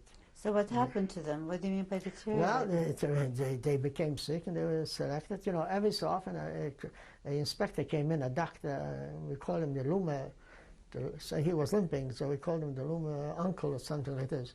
He came, he made selections, and it was very obvious to him, to see that these people cannot produce anymore. So they were eliminated by very, very fast. Very fast. What was your relationship with the overseer of the barracks? The overseer of the barracks, they didn't have bed at all. They somehow managed to get enough food. What was the relationship of the people with them? The head from the group, which are we talking about now? The head of the barracks. The head of the barracks. barracks. What was the relationship of the people living in the barracks with the head of the barracks? Well, there was no relationship. They were something special. They did not mingle. They did not mix because they had it not bad. How did people feel about them? We felt envious, I would say. One word was envious, because they were in good shape. They were in good, better spirits than we. Because how did they treat you? That depends on an individual. Some were good and some were not. Most of them were pretty nice, but there were times, where they were not so nice, all right? I mean, that was... I would like to mention one incident. When we one day marched back from work, my brother and I, that is, and it must have been in 1943, because my sister was still in Benjamin, working in a factory, Rosner's factory also, there was in Benjamin also, and she must have sent in occasionally a piece of bread to us. And we tried to send out to her occasionally a letter. We were not allowed to send mail at all. The only time we could send mail was if we took a letter and we gave it to the Baustelle, to the working place, and we gave it to a civilian there that would take this letter and mail it. That was the only way that we could keep contact with the outside, my sister in that case, So one day we marched back from work, and the units before dismissing us says, "Oh, wait a minute, I can't dismiss you yet. I have something to tell you." And he says that he received a few packages, and somehow the paper got mixed, from the weather, from the rain, the writing, the addressing or whatever, is not very clear.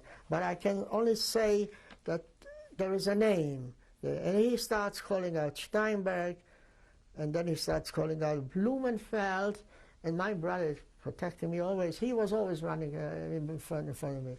And he runs, he says, "Oh yeah, in Blumenfeld." And he steps out, thinking that he was going to get a little package, for my sister with a piece of bread. So later on, the unit takes out from his pocket a few letters, which were intercepted, because there was no return address. You couldn't write the return address in the, marks at the camp, whatever. So these were easily intercepted and sent into the camp. So when he showed the letters, and he says, "You want a package? Isn't that yours? How could you deny it?" And he gave an order to a guy there to give 25 lashes each one for sending out a letter which they were not allowed to. And my brother received 25 lashes, and since then he was never the same. This is probably how I lost him a year later when they liquidated the camp. And they came for the selection to pick the people, and he was never the same. So how long did you stay there? Stay where? In the camp. In the camp, we stayed there till 1944, March 1944. In the same? In the same camp. We were in Markstadt. Markstadt, yes. Okay. In 1944. What date? 1944. In March. I don't remember the date, but I know it was March because there was still snow lying outside. So you came there when? How long a span did you stay there altogether? We came there to Markstadt in 1942, around September time.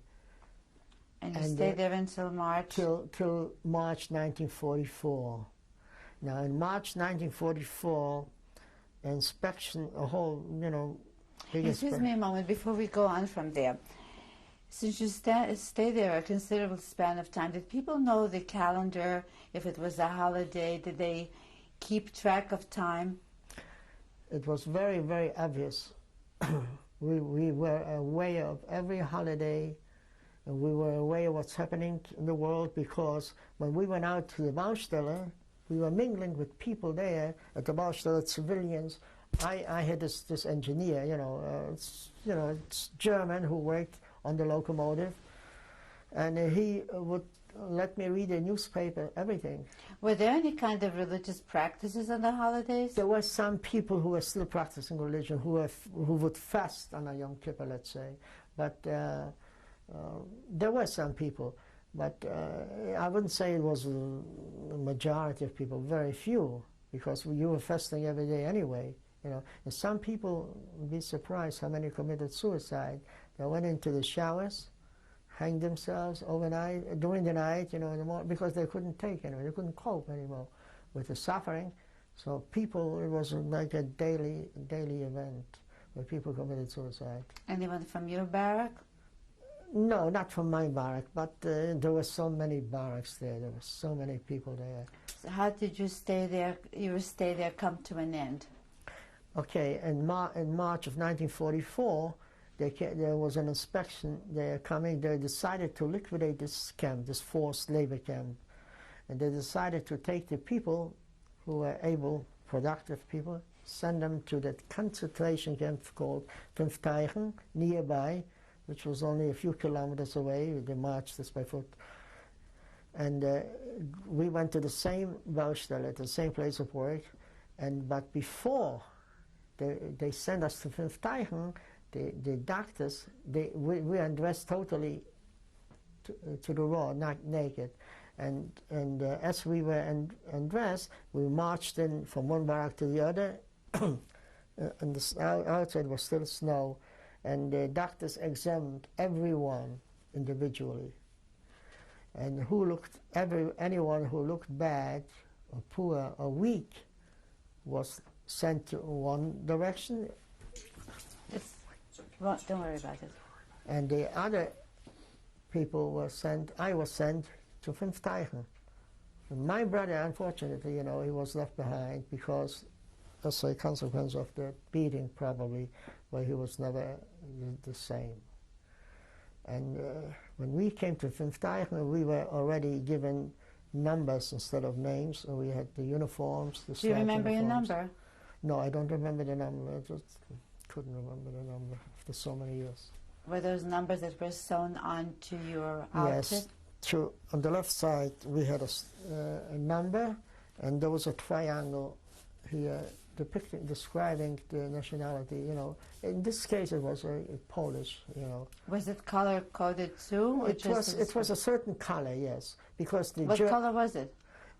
It might have been pink or red or something like that, because even the German, we had German prisoners also there in the concentration camps, and there was 3 Lagerärztes, that means camp, the head of the camp.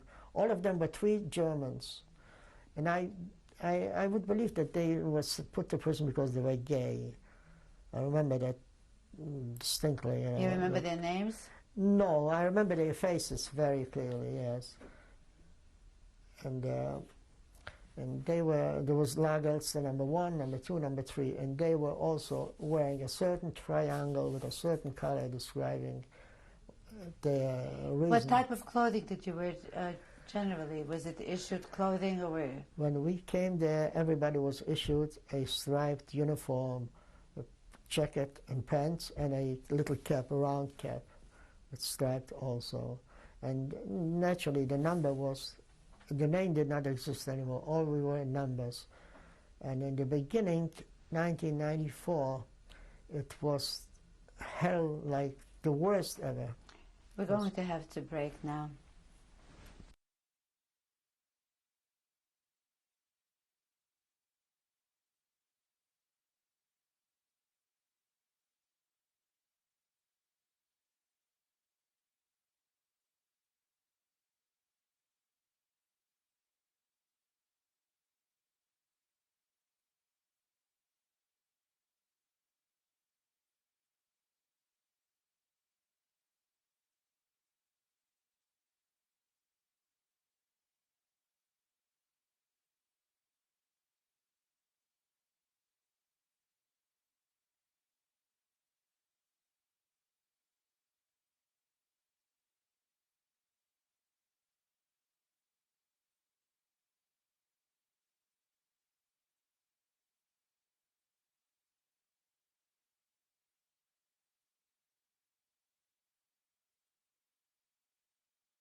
August 22nd, 1996, interview with Sam Blumenfeld.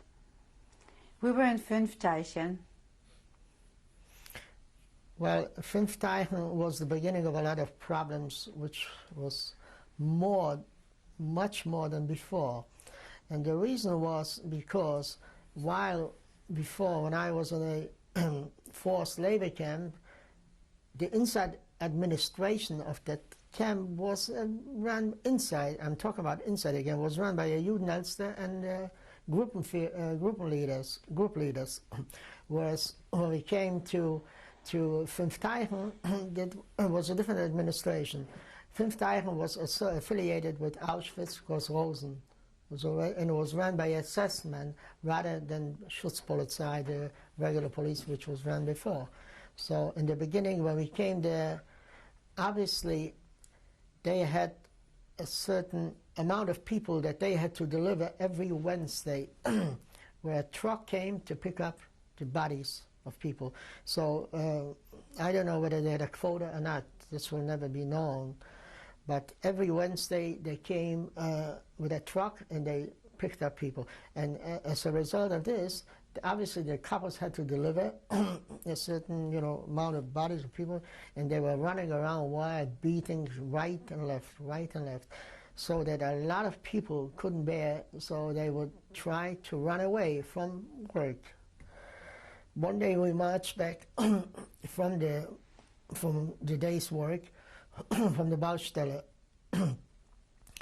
and they made us look to the left as we entered through the gates. The assessment made us look to the left, and when we looked to the left, what we saw was a horrendous, picture.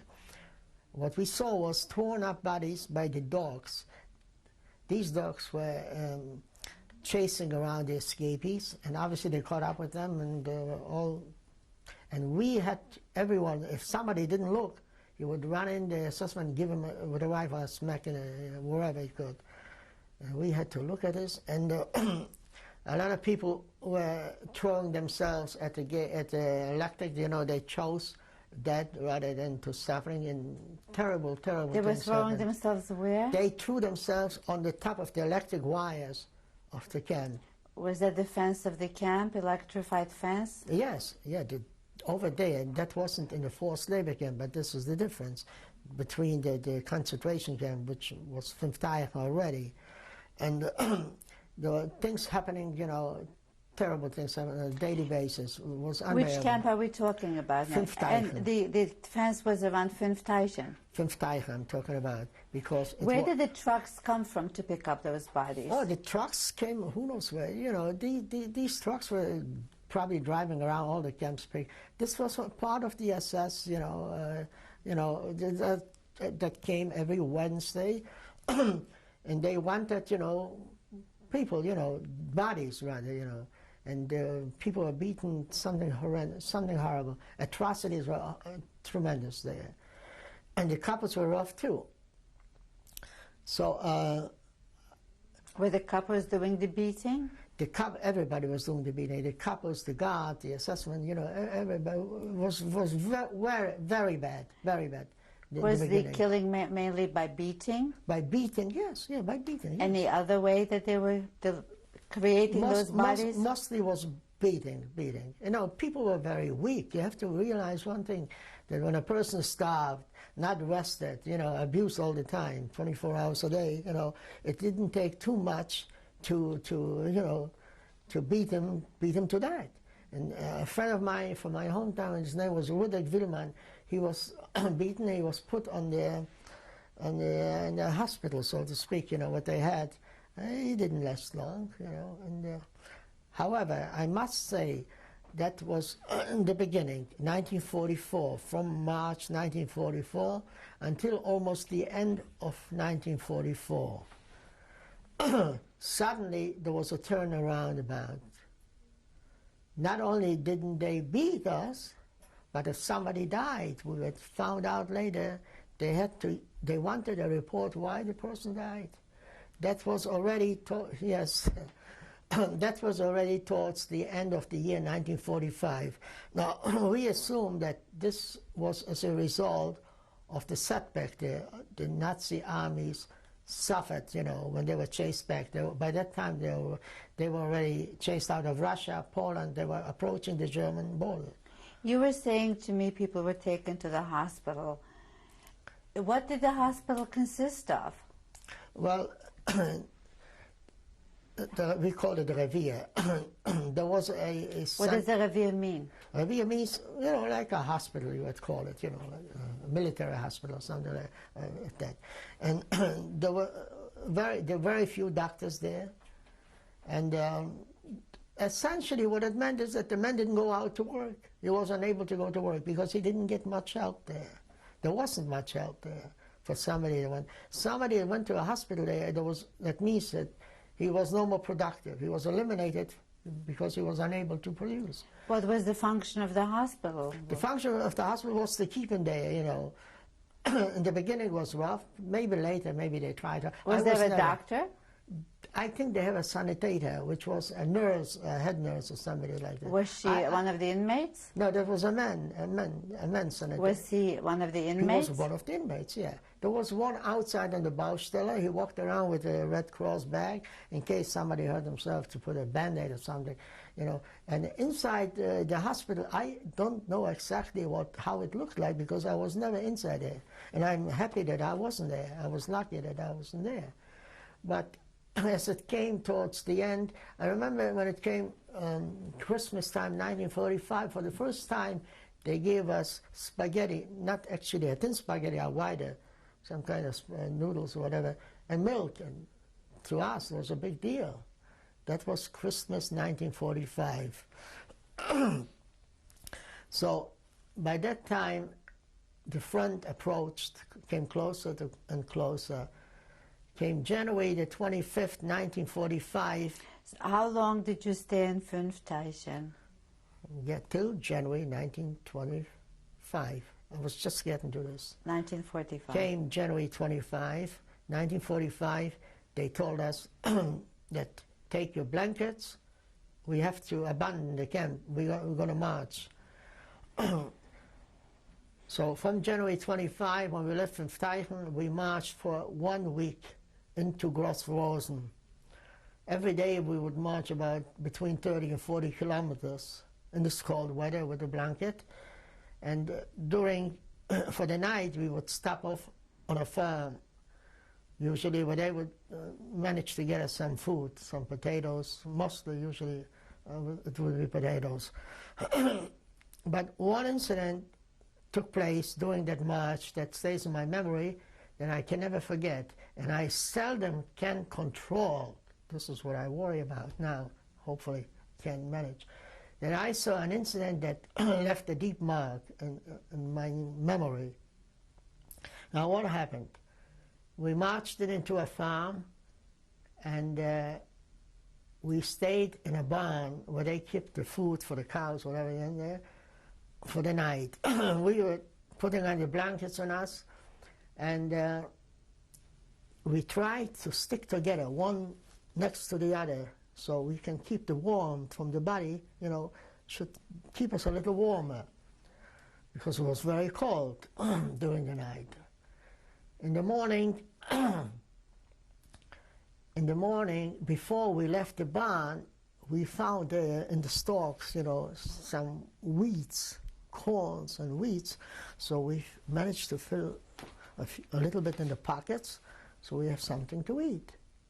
Because we did not receive any normal rations. Normal ration, which was, so meager, we did not even receive anything during the march, because there was no ration, there was no supply, except when we stopped on a farm. Whatever the farmer had, was able to give us. So we marched in the morning out. I'm going to talk very fast because otherwise, I get too involved, too emotional, and I don't want this to happen. But anyway, we marched out. I had my thing in a pocket, my corns, and this little Russian boy, not more than 15 or 16 years old, walked out, and instead of putting it in his pocket, he put it in his little cap. And he walked out like this, holding his cap with the corns and the weeds, whatever else. And this assessment walks over to him, he says, "What do you have here?" And he showed him a few corn. He says, you Schweinhunde, pretty bad word in German. Schweinhund, you taken from the farm away the food? He told him to kneel down. he put the blanket over his head, he takes out the gun, he pulls the trigger, lifts up the blanket, and he sees the blood coming out from his mouth, and then he takes his boot, you know, he gives the little kid dying.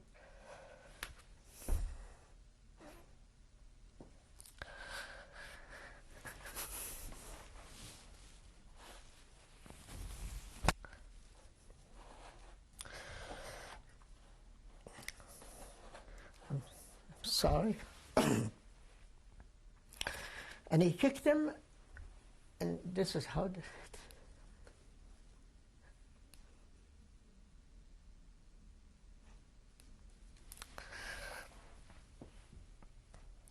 this is how the young kid died. How old a kid was it? And I could never forget it.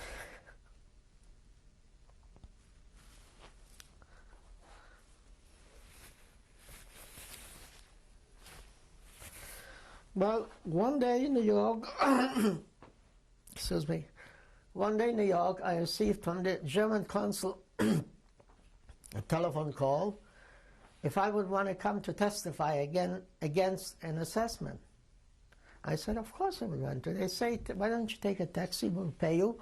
You come up to the consulate on Park Avenue, 60, 70th Street or something like that. And they made an appointment. For 11 o'clock, I came there, and there was this prosecutor there with a stenographer sitting there, and they tell me, we're going to show you an album. Can you find there somebody that you know? Did you know the name?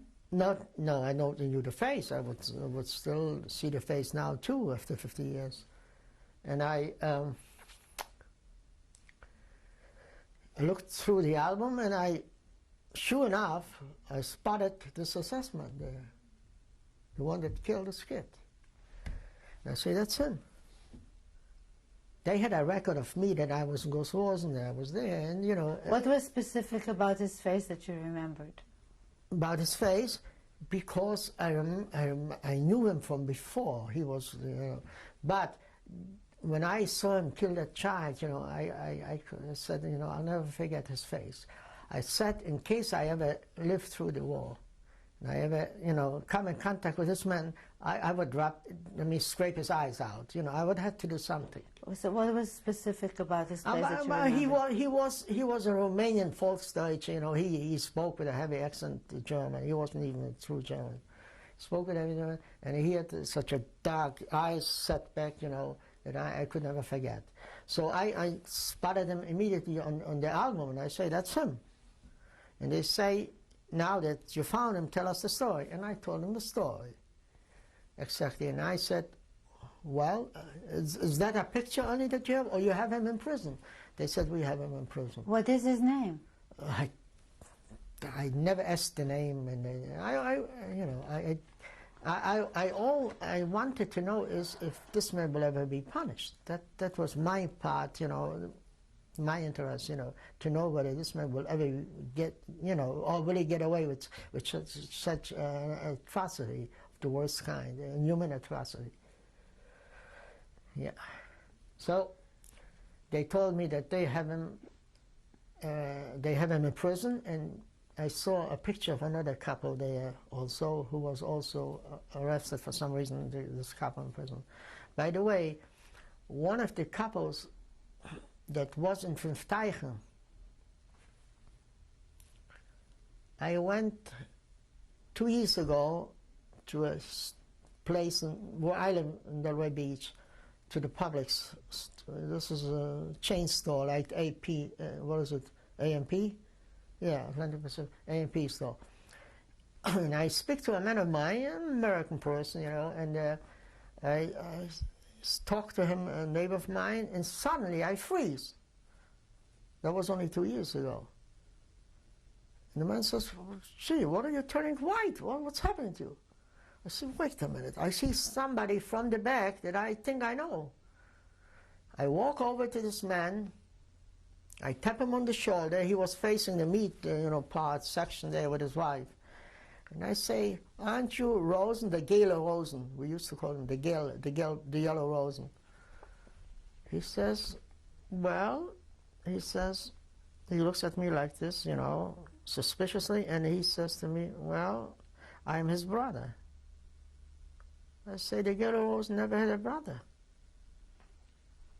which I was sure he never had a brother. He had a mother that survived him. I said to him, you know, I'm not here to do any harm to you. You don't have to tell me that you're a brother. I just want to know it's you, because for 50 years, you know, after the war, I never saw you. Where did you know him from? Which camp? From Niederkirch until when he came. In Niederkirch, he was a Gruppenführer, you know, group leader. And when he came to Fünfteichen, they made him a couple. And I was in a block where my couple was, his name was Kannengießer. He was a nice person. He didn't harm anybody. But this Gewirtzman, he was a rough guy. And a lot of people were searching for him after the war. What did he used to do? Well, obviously, you know, he was beating a lot of people. It was rough. It was rough. I mean, you cannot describe every incident what he did, because this was a thing, you know, was happening on a daily basis for years. So you find that the same... So I found him, and I told him, look, don't hide it from me. I know who you are. I'm not going to harm you, because I have no reason. You personally didn't any harm to me, although he did harm to others. Finally, he says, he grabbed my hand. He says, have a Happy New Year. I said, all right, you have a Happy New Year. And there was one more time that I went to another place, to a fruit market, and I see him there again. At that time, he didn't try to hide his identity anymore, but I saw him, and that left also a horrible impression. You know, a man like this, you know, he must be in his late 70s now.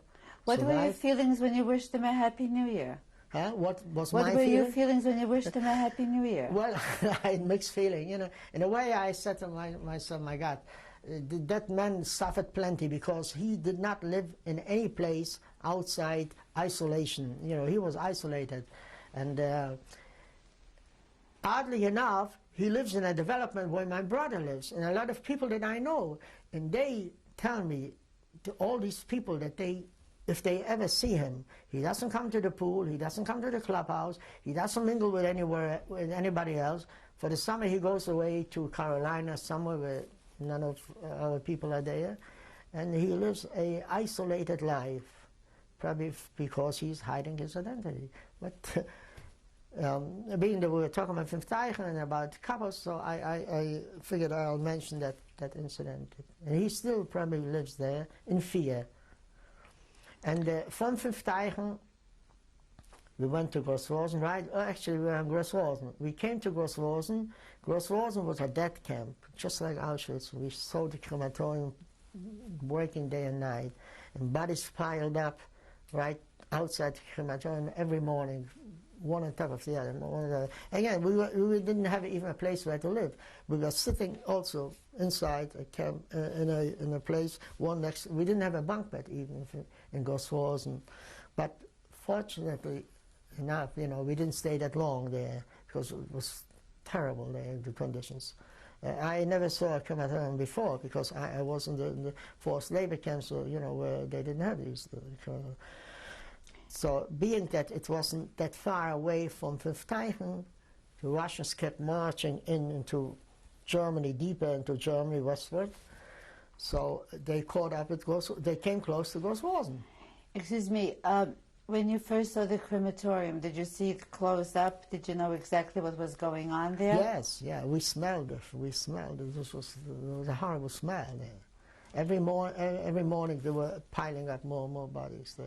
Did you at any point until then run across any famous or rather infamous names of Nazi leaders in the camps or officials? No. I think the head of the Gestapo, the one that wore those glasses, I forgot his name momentarily, he would come in for, along with an inspection, make selections. Yeah. In which camp is that? That was even Markstedt, and in Fünfteichen also. But if you remember at the end of it, come back to it. Yes, okay, I'll try. So the Russians were approaching Gross-Rosen. Gross-Rosen, and they decided one day that it's time to pack up and go and liquidate Gross-Rosen, because the front, we were hearing already the canyon fires, you know, that's how close they were. So how long was you totally staying in Gross-Rosen? about 2 weeks, I would say. So it must have been the middle of February or perhaps the end of February that we left Gross-Rosen. But I want to 1945. 1945, of course. And I must mention another incident.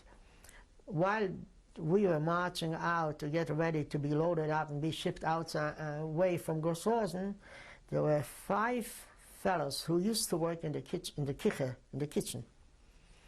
One of them, by the name Motel Kolatac, he was from my hometown. I knew him very well. And these 5, anybody that worked in the kitchen was in good shape because they had enough food. So they were healthy, they were strong. And these 5 guys, I can see each face, you know, one was a redhead, young fellas. They were pretty strong. They would have endured till the very end. They decided that they want to hide in Gross-Rosen, thinking, you know, the Russians are going to come in, they're going to be liberated in a day or so. What happened was, while we were shipped out of Gross-Rosen, they stayed behind, they were hiding. But the assessment, they were so shrewd that they ran around with dogs, and sure enough, dogs found them. Dogs found them, and they were shot and killed on the spot. Now, this was an incident, you know, again, you know, that there was a hard, because we knew that these 5 people, all these fellows would have survived because they were in good shape. And they made a foolish mistake by trying to hide, not knowing their fate, what their fate would be. Where was there a place to hide there? Oh yes, they were under canalization, how would you say this? Under the network of canals? Canal, yeah, there was canal, you know, canals underground. Speaking of sewers? Under sewers, right. Yeah. There must have been some kind of sewers where they were hiding there. And they didn't realize that they were going to go around and search for them. They figured they were going to be in a hurry to leave. But these assessmen, they were shrewd. They knew every trick, you know. And so how long did you stay there? And in Gross-Rosen, we were there 2 weeks, and we were shipped on a train, on a freight train to Buchenwald. And we arrived in Blumenfeld. How long did that trip take? Must have taken a long time because there were times when we were staying throughout the night, you know, we didn't move at all. And we must have gotten in sometime in March, perhaps the middle of March, into Buchenwald. So how long did the trip take? What do you think? It might have taken between 10 days, 12 days, almost 2 weeks. But when we came to Buchenwald, before we were checked in, you know, they put us outside the crematorium there. And that, I remember, created a tremendous amount of fear because we didn't know. We thought maybe there was a crematorium about. And we were right next to the crematorium there.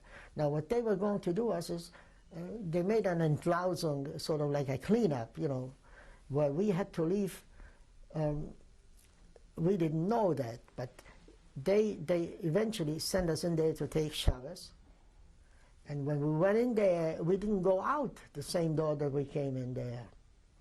There was only one door in, you know, a one-way entrance. But outside, the other end, there was a square in the wall. But we walked out from the square that was from the crematorium, you know, where they didn't poison us, but they gave us water, fortunately. And we went outside, they gave us uniform, some kind of a uniform. Was it a different uniform from before? No, it was the same, slightly different. The stripe might have been a little narrower, but they fed us and they gave us the uniform and they assigned me to a block 58. Now, block 58 had a special significance because I found out later that Elie Wiesel was on the same block 58, but who I found there, a doctor from my hometown. Elie Wiesel, the author? Yes, yeah, he was in Buchenwald at about the same time, yes. And he supposedly was supposed to have been a 58, which, you know, at that time, you know, who knew Elie Wiesel. And I found there a doctor from my hometown who was Jewish before, but then sometime before, shortly before the war, during the war, he gave up the religion, you know, became He converted. Catholic, converted. Gee, I couldn't think of the word convert. Imagine. He converted, but didn't help anything at all, because he went back to generation. So I found him there on the bunk bed there in Block 58. And what were the conditions like in Block 58? in Buchenwald, very bad conditions also. They marched us out, and we worked on a stone, Steinbruch, you know, on a stone. We carried the stone from here to there, from there to here, so back and forth, just to make us do heavy work. I mean, it wasn't any, there was no significance to this work at all, no meaning, except just to carry stones from one place to the other place, until about 10 days or 2 weeks, they decided that they they needed some electricians, mechanics, blacksmith people. You know, I wasn't in that group, in that category, because I was working on a steam engine. So they decided they needed all these people, electricians and all these qualified people, to be shipped to a place called Schönebeck on the Elbe, where the Russians met with the U.S. soldiers. So we were shipped to Schönebeck. Took a few days, and we came to that factory there. The factory was closed. There was no more factory. Was that a concentration camp too in Schönebeck, or just a work? Schönebeck, I explain you. Schönebeck was, it had no concentration camp there. It had barracks there where French civilians used to work in that factory, in that factory where they produced certain parts for airplanes. So when we got there, the factory was closed, bombed out, you know, destroyed, and there was no need for them to take us there to do some labor, some work. So what they did, they put us in while the French people left, because there was no factory anymore, they put us in that camp there, in that camp, you know, where the French used to be there. And they fed us with carrots. For some reason, that area had nothing but carrots growing. So we ate a lot of carrots, and once a week they would march us out to take a shower to some public bath. And on certain occasions, there would a German woman, take a slice of bread and throw out, and we were jumping at it, you know, try to grab it on certain. And what was the total length of your stay in Buchenwald? How long? How long I stayed in Buchenwald? About 2 weeks, not too long, because they tried to ship us out. So what day did you arrive in Schönebeck? In Schönebeck, I would say it must have been either the very end of March or the very beginning of April. It must have been around that time. 1945. 1945. And they lost contact with Buchenwald. They sent back some contacts to make contact with Buchenwald, but they couldn't, because, you know, they wanted instructions what to do with us. And nobody ever could come back. They had couriers that they sent out to Buchenwald. Whoever went never came back. So obviously they were cut off. We have to stop now for change of tape.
Tape 5, August 22nd, 1996. Interview with Sam Blumenfeld. We were in Schönbeck in about March 1945. Right, and so being that there was no work there and the fronts came closer and closer to the borders of the town of Schönebeck, one day we were awakened and said, pack your things because we're going to march out of this place. And we have to do it very fast because the bridge is going to be blown up as soon as we cross it over. Again, we figured maybe we should hide. A few people were in the attic. But we were afraid because what if the Russians or the American forces don't come in so soon, how are we going to be fed? How are you going to survive on an attic without any food, any water, anything else? So it's a good thing that I survived, so I know it's a good thing that I didn't do it. So we decided, a few friends of ours, we decided we're going to march. And we ran out the last ones, and we caught up, barely caught up, you know, and we crossed over the bridge quickly, and after we crossed the bridge, they blessed the bridge, they blew up the bridge, and we marched. From that day on, there were no more camps, except, no, we did march. There were camps, but we marched. We marched in first from Schönebeck, I believe we marched into Sachsenhausen or what is the other camp where I was there? One camp I was there, I remember it was April the 20th, and there was Hitler's birthday, and they were still flying over the camp there. Who? The planes celebrating Hitler's birthday a week before, 2 weeks before the war was over. Wehrmacht planes? Huh? The Wehrmacht? Wehrmacht planes, yes. This is how I know it was April the 20th. How late was that? April 20th, 1945? April 20th, 1945. Where were you then? I was in that, oh, for God's sakes, not Sachsenhausen, but Oranienburg. I'm glad I remembered. I was in Oranienburg that time, you know, and that was April 20th because of the planes, you know. And we came into Oranienburg. It didn't take long. After a few days, we had to leave Oranienburg and march again a few days into Sachsenhausen. And that was the last camp, I believe, Sachsenhausen, that from there on we were under the stars. And at night time and during the day, we were just marching and marching and marching. Do you have any inkling where they were taking you? No, they tried to get away from the front because they were surrounded. This was right near Berlin. Did you know that? Yes, we knew. Of course we knew. Because when we lie down to rest during the day, the Wache, you know, the police, you know, they were studying the maps. I was a pretty good whiz on maps, and I wanted to see where we are. So I remember I was trying to peek in, you know, when they were lying, you know, near the road, near the highway, on the grass there, and looking them up. I wanted to see also, because they had lines there, where we are, because we march every day 30, 40 kilometers, and each time we saw a sign 7 kilometers to Berlin. So obviously we were going in circles, around circles. So in what condition were you by that time? What condition? Very bad condition, because we had no food, absolutely no food. During the day we marched, we ran through some fields. If we saw a field with potatoes, we would grab a potato and eat it, raw potato. We had a knife and from a towel made into a bag. How'd you get a knife? We had little knives, yes. They didn't bother, because I must emphasize one thing, that the people that were watching us were no more SS men. Who were they? Okay, they were 65 and older. What they did, you heard of the Volkssturm? The Volkssturm, yes. They tried to when you're taking somebody into the army, draft, yeah. They tried to draft people 65 and over. They didn't want to waste manpower, so they took people from the they call it the Volkssturm, and 65, they were all elderly people. And they marched with us and they guarded us. Okay, so we would march to fields, potatoes, whatever we go, we eat a potato. I even had a little salt, believe it or not, in my bag, and I put a little salt on a raw potato, slice of raw potato, and eat. One day we marched through, and we find a horse that was bummed out, was lying on the ground. A horse was bummed out. Some people were, German people moved to also. They started to moving to run away from the Russian zone. They were afraid of the Russians. They ran to the direction where the English zone would be, let's say. So we found a bummed out horse, and my friend and I, Oscar, he lives also in the United States now, and we ran to the horse, and we started cutting slices of meat from the horse. I mean, it's a horrendous story to tell. But that's what happened, and on top of me, I felt people were almost choking me up because everybody wanted to give a piece of meat, and finally I managed to get out. I almost was choked there. Did you manage to get a piece? I managed to get a piece of, and we started. That was a lifesaver because we ran back, and we started to eat. This raw meat, it was delicious, Could have killed us too, yeah. But we ate it, and then we had this old man also. He couldn't carry his bag. So he would give it to me. The old policeman, the guard, Yeah, all the people, they would march the whole day, He must have been tired, so he gave it to me. And I, like a monster, started to march away with his back as far as I could. When I was very far away, it's not a nice thing to tell, but look, for life, to save your life, you do anything, I was away pretty much far in the front.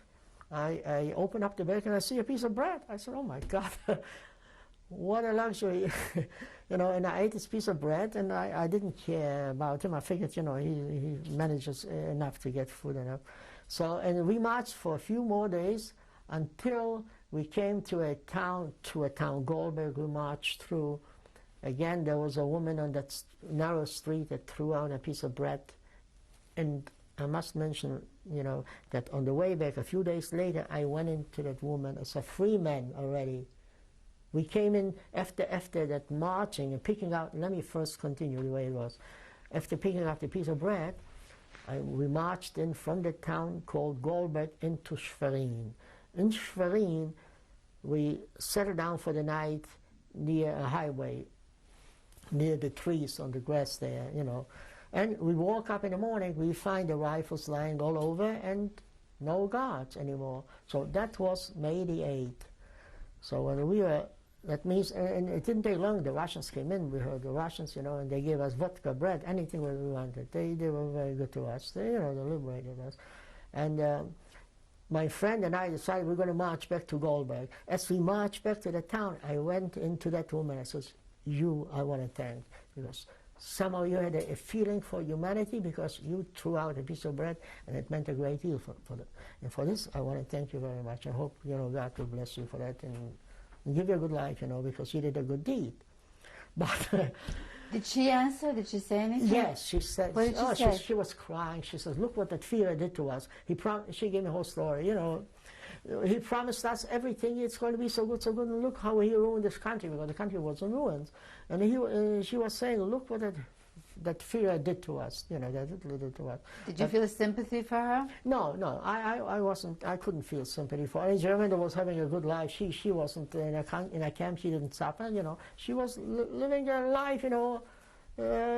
Except there was a war. Maybe her husband was somewhere on the front. But other than this, she had a better life than we all had, and her families were not destroyed. Like our families were destroyed. So, and then my friend that was walking with me, he started to show the Russian that he knows the language. Who was the friend that was walking to you? Oscar Zuckerman, Usha Zuckerman. Wait a minute, what Russians? When did you become liberated? May the 8th, on that day when I said, when we woke up, the rifles were lying all around, and the Russians came in and they gave us bread. And do you remember the arrival of the Russians? Yes. Where were you? I was sitting, we were at the highway, on the road. Actually, I'd like you to describe the experience of first seeing them.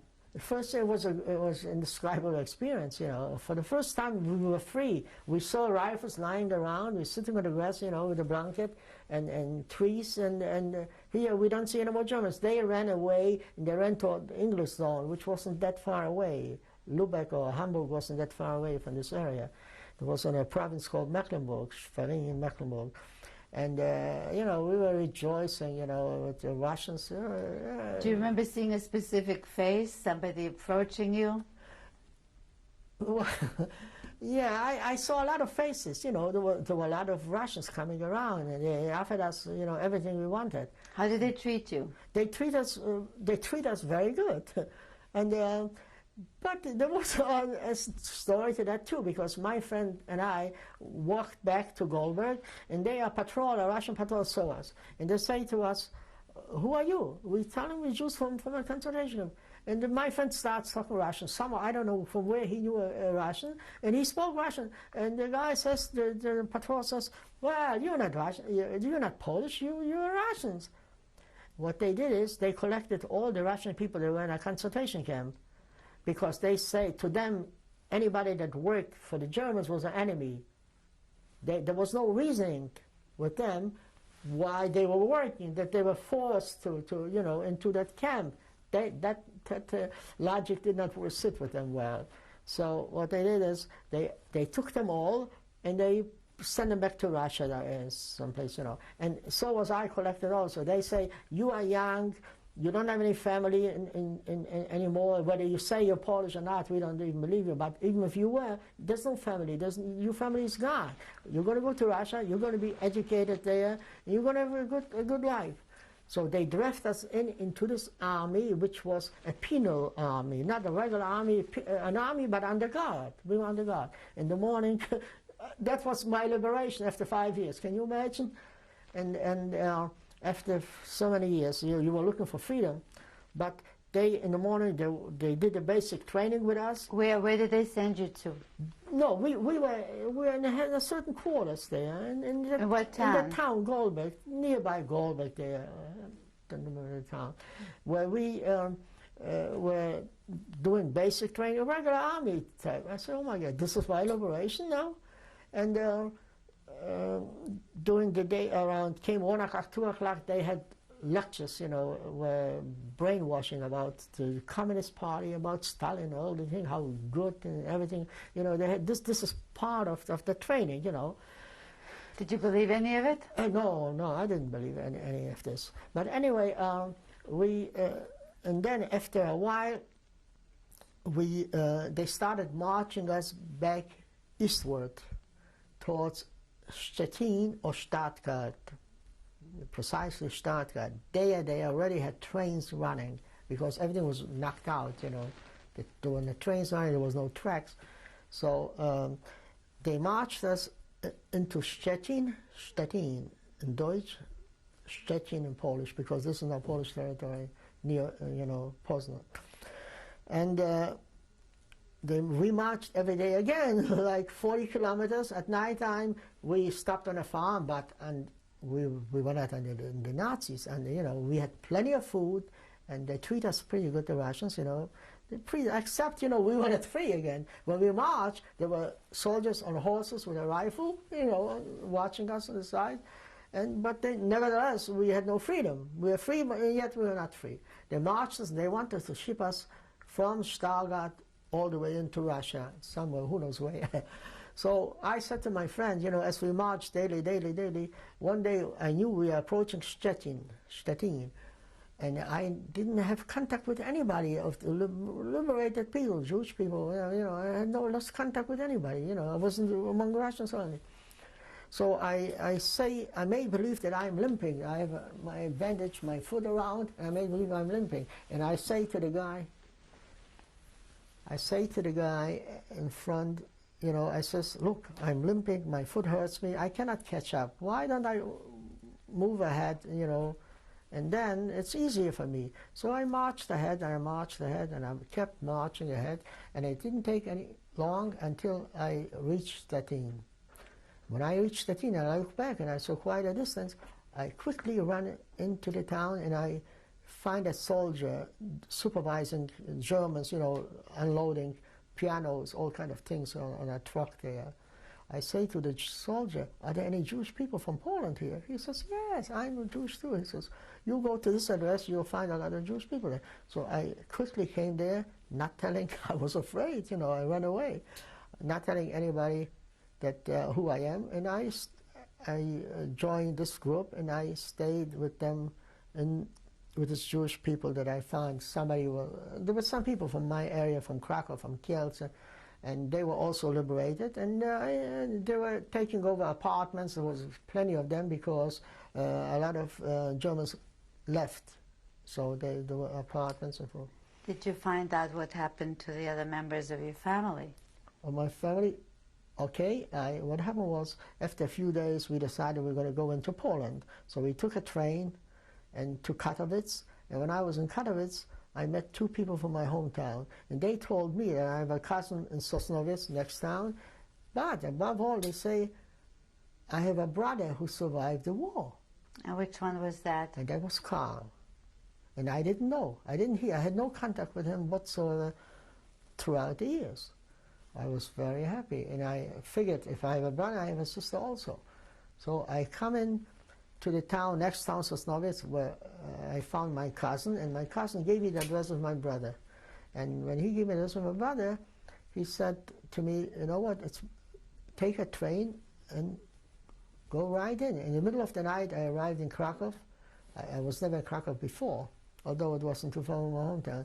And I took from the train, I took the streetcar, and I asked the motorman there in the front, where's this address? So he told me, and I knocked on the door in the middle of the night, 12, 1 o'clock, and I hear my sister-in-law asking me, Bina, you know, who is there? And I said, it's me.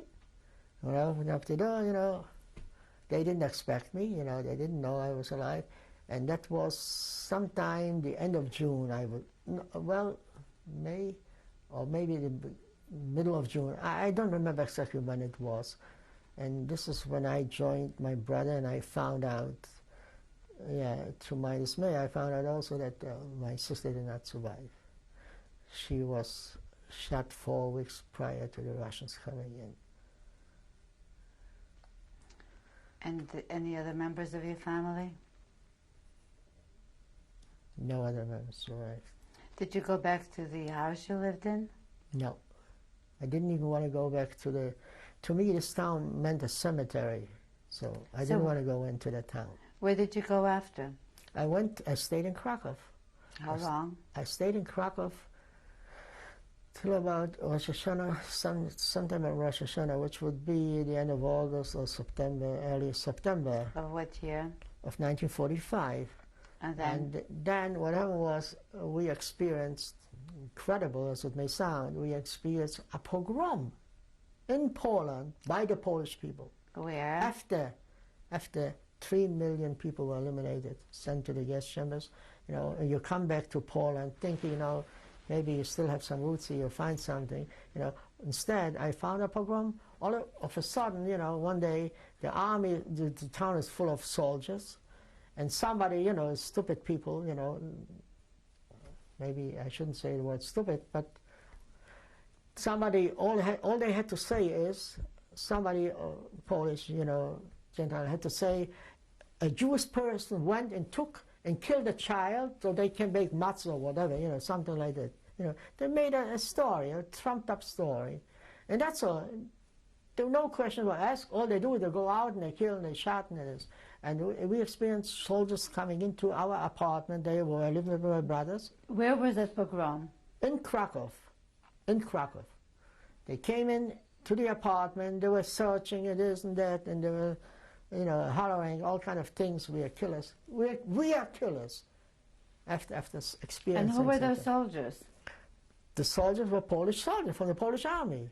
There were all kind of soldiers. There were the army, you know, all kind of. Army Kraja. Army Krajowa, yeah. That's the national army. They were functioning also throughout the war, during the war in the underground when the Polish government was in exile, first in France and then in London.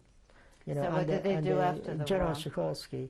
And so that particular day, I had a friend from my hometown who ran away from Auschwitz, but he changed his name from Henryk Shashivo, he changed his name to a Gentile name called Dashevsky. And he joined the UB, which is like FBI, you know, in Katowice. And I used to be in contact with him.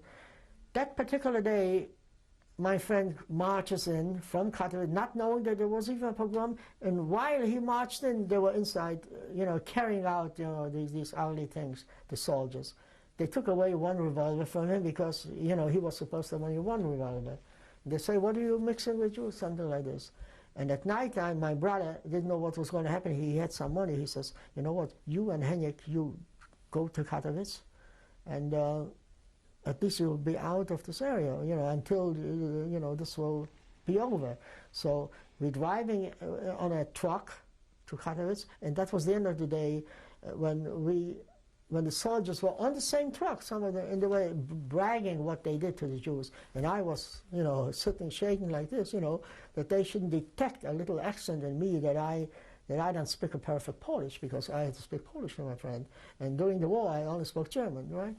So I had to be very, very careful, and I was in fear. And then this blew over, sort of, you know. And then the Russians made a big thing out of this. They investigated it, and they took all the officers and the soldiers that they could lay their hands on for questioning. So anybody that was victimized was able to come and testify against these guys. So one day, my brother, not I, the older brother Carl came to testify against, you know, one of these guys, and he says, "Is that the guy, you know, that there wasn't your house?" My brother says, "Yes." So this Russian officer went over there and he kicked him. He just gave him a couple of kicks. And it turned out a few days later, we went from Kipp in the shul. Who do I see? This Russian officer in the shul. Same Russian that kicked him, you know, he couldn't stand it, you know. Were there a lot of the survivors going back to shul? Yes, yeah, we were going back to the shul. But what I want to say is this: after this, my brother, my sister-in-law, and I decided this is no place for us for a future. If they can do things like this after such a horrendous tragedy, what took place, you know. Was there enough faith left with the Jews to go back to shul, to services? Well, this is a long discussion. You can go into this thing, you know. I personally don't talk much about religion, because if there was this God that we're supposed to worship, I would have a lot of complaints to him. And I would say to him, if you do exist, and if we do worship you, why all this punishment? Well, what do we deserve? I would put him on trial. I would ask him, why? How isn't there a limit to punishment? You know, and I think of shuls, synagogues that were burned, that I recently read, you know, in certain towns, in the Times, you might have read, I see your Times too, where people were sent into a town, locked in the synagogue and put on fire, you know. What God could let such things, horrendous atrocities happen to the people? So how did the Jews who survived feel in general about it? You say you went to synagogue, to services where a lot of people attending. You mean that time in Krakow? Yes. Yeah, we just felt like starting a change of life, a tradition, more. It's Yom Kippur. Yom Kippur, you know, we were used to going to pray to a synagogue, and that's why we went to the synagogue that time. And so if it was a Yom Kippur, how did you deal with phrases like Rofeh Cholim u'Mechayeh Meitim? Yes. He heals the sick and he rises the dead. We felt that this was written by human beings, by people, and it sounds nice to say spiritually, perhaps as a spiritual relief. You know, some people do need a religion, because a religion, for instance, you know, when people are sick or they die, you know, they turn to God. And if somebody loses a loved one, they say, well, this was God's wish, you know, maybe this is what God wanted, you know. So they feel a certain spiritual relief. But if you go in deep and deep into it, I have a lot of questions about religion. Where did you go after that? After we went back to, we figured, I figured this, that I have an aunt, I knew that I have an aunt, my mother's sister in New York City, living. How did you leave Poland? Oh, well, how I left Poland, we got into a truck, my brother, my sister-in-law, and a few other people, friends, and we went over the Czech border into Munich, Feld, I think, there where we stayed. How long did you stay there? In Feld, not too long. I stayed in Feld, maybe 6 months. And I was living between Feld and Munich, and then I joined a camp called Prinam Kimsey, and that was a camp which was called United Service for New Americans. I registered, and I wanted to get to America as soon as possible, knowing that I have an aunt here, my mother's sister. What type of a camp was that, United Service for New Americans? Oh, that was a camp where youngsters who wanted to leave for the United States, who had relatives, registered, and was run by the Joint Distribution Committee also, by the Joint Distribution Committee. And when did you come to this country? To this country in August the 3rd, 1947. I remembered the address of my aunt, 699 Beck Street. You know, obviously I have a good memory, because when my mother used to write a letter to my aunt, she would give me the letter to address it. And I remember the address, so I, while living in Munich and being fluent, pretty good in English, because I learned the language English in Munich, I corresponded with my aunt, and I wrote letters. And I developed a contact with my aunt, and I came in 1943, and my aunt received me on that day, on a Sunday. You remember your arrival in the United States? Yes, I remember very well. It was very exciting. I said, well, I dreamed for many years, because I got my desire after all was only to learn this language, the beautiful English language, because I knew I would wind up in this country. And the only living relatives that were left were here, right here, my aunt.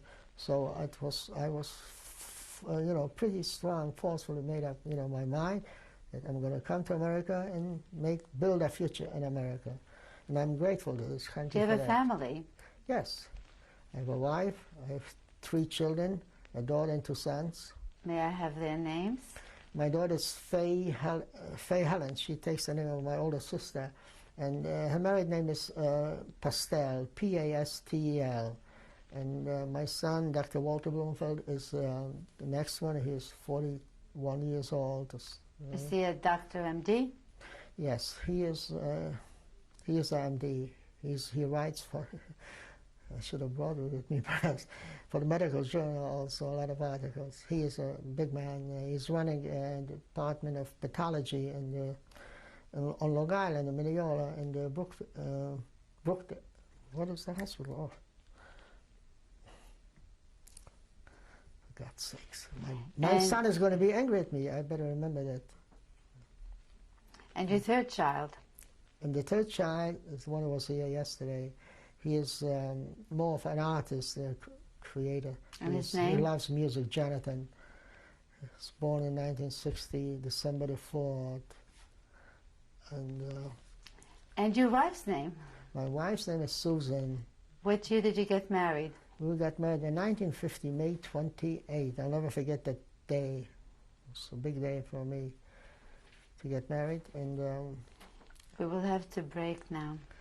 Thank you very much.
1996, August 22nd, 1996, interview with Sam Blumenfeld. We are coming to the end of this interview. You were telling us about your family. You said your wedding date was an important date in some other way too? Yes, no, May 28th, that's enough. It's a day I never forget. And I want to know my son that I didn't forget the name of the hospital. It's the Winthrop Hospital in Minneapolis. What kind of work have you been doing since you've been here?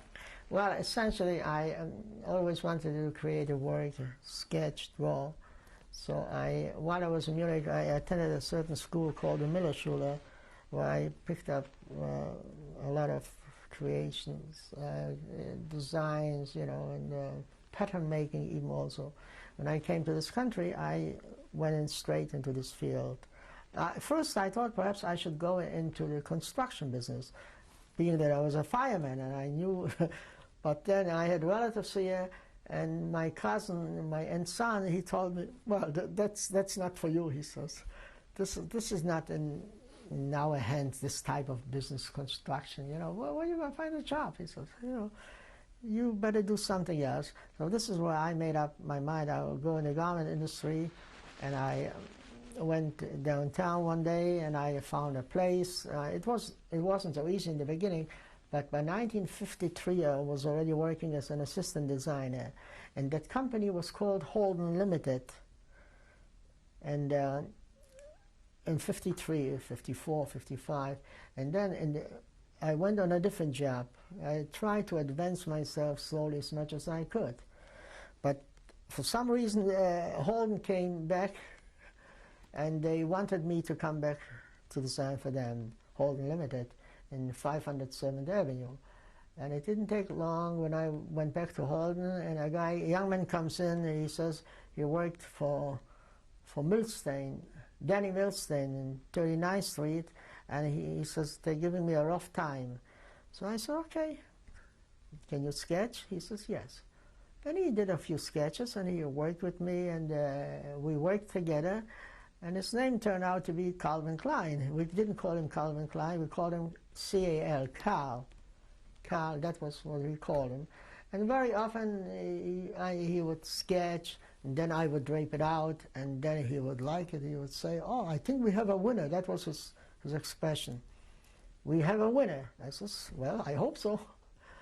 And I proceeded, from this house.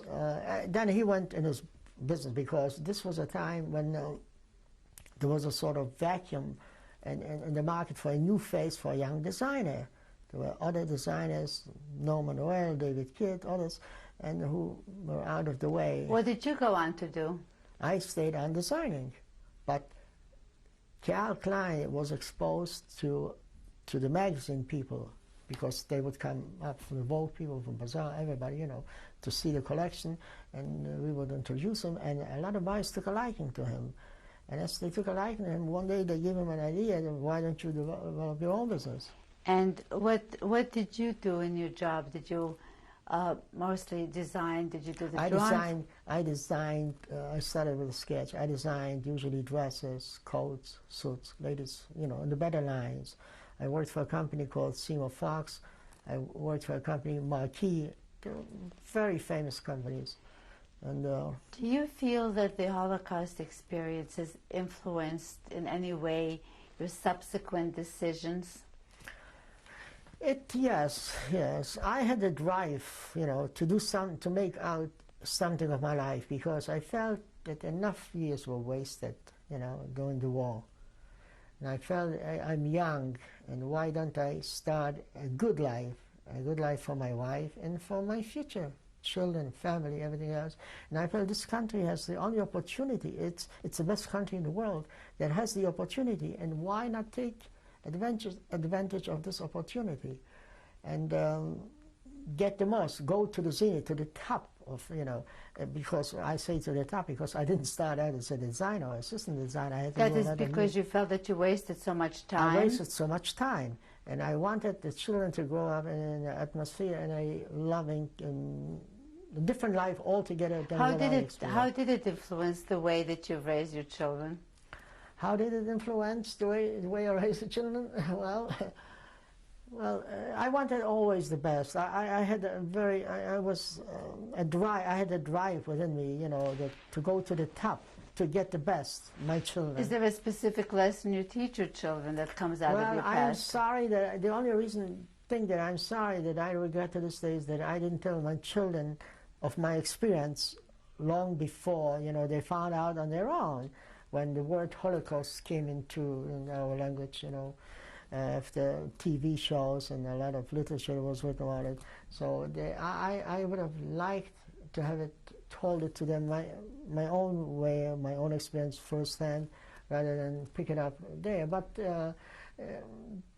my children are enough, you know, they have enough intelligence to understand this, and when they expressed a desire a few years ago to go back to sort of the roots, you know, which were no more there anyway. They expressed a desire, they want to go back to Poland, they want to see Warsaw, the ghettos, and Majdanek, Auschwitz. Yes, I would never gone back on my own.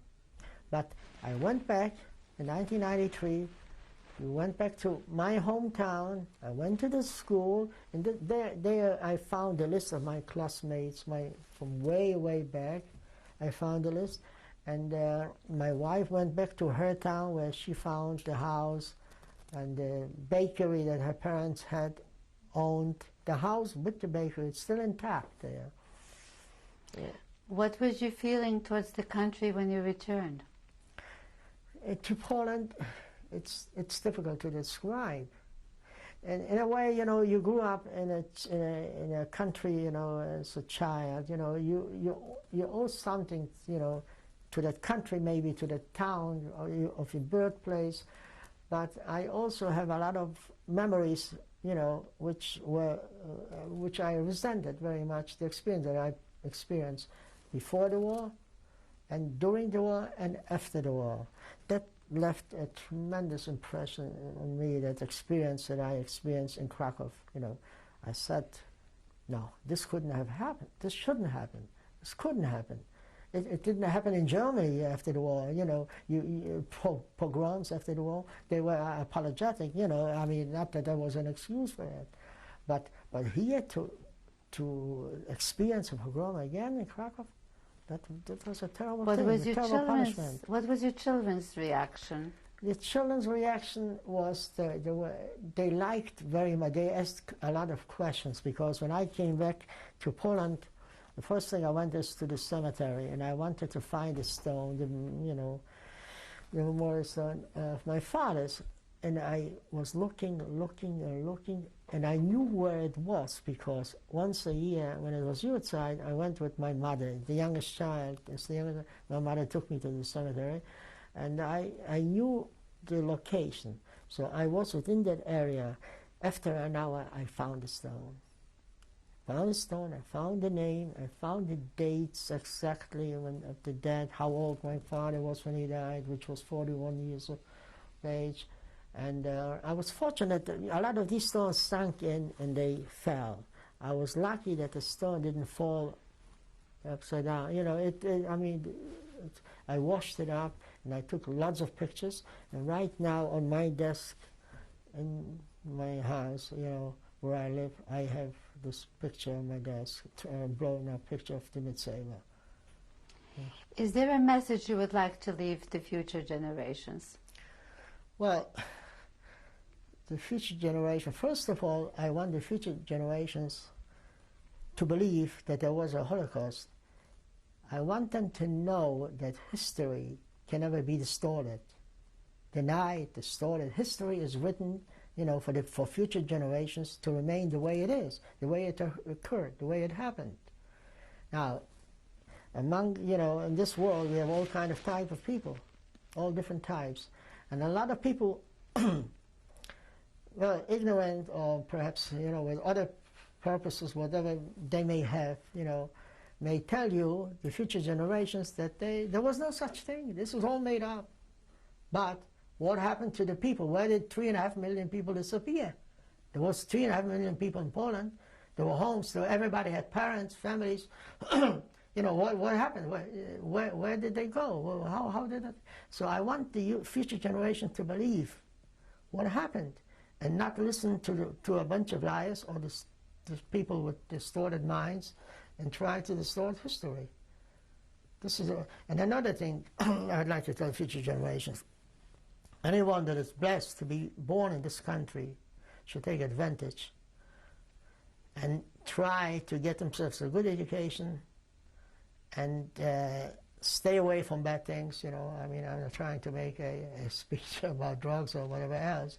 They should take advantage because there is proof that this country can offer somebody that is ambitious, that wants everything in life, can accomplish this in this country, just like I. I came into this country, and many others, and we did not become a burden to society or to the government or to the local agencies. You know, you will never hear of a story that a survivor ever went, you know, for help. Not that it's a shame, you know, to be poor, but the fact remains that we did not. We were ambitious, and we had goals set in our lives, and that was the best place to fulfill these goals. Thank you very much. Thank you.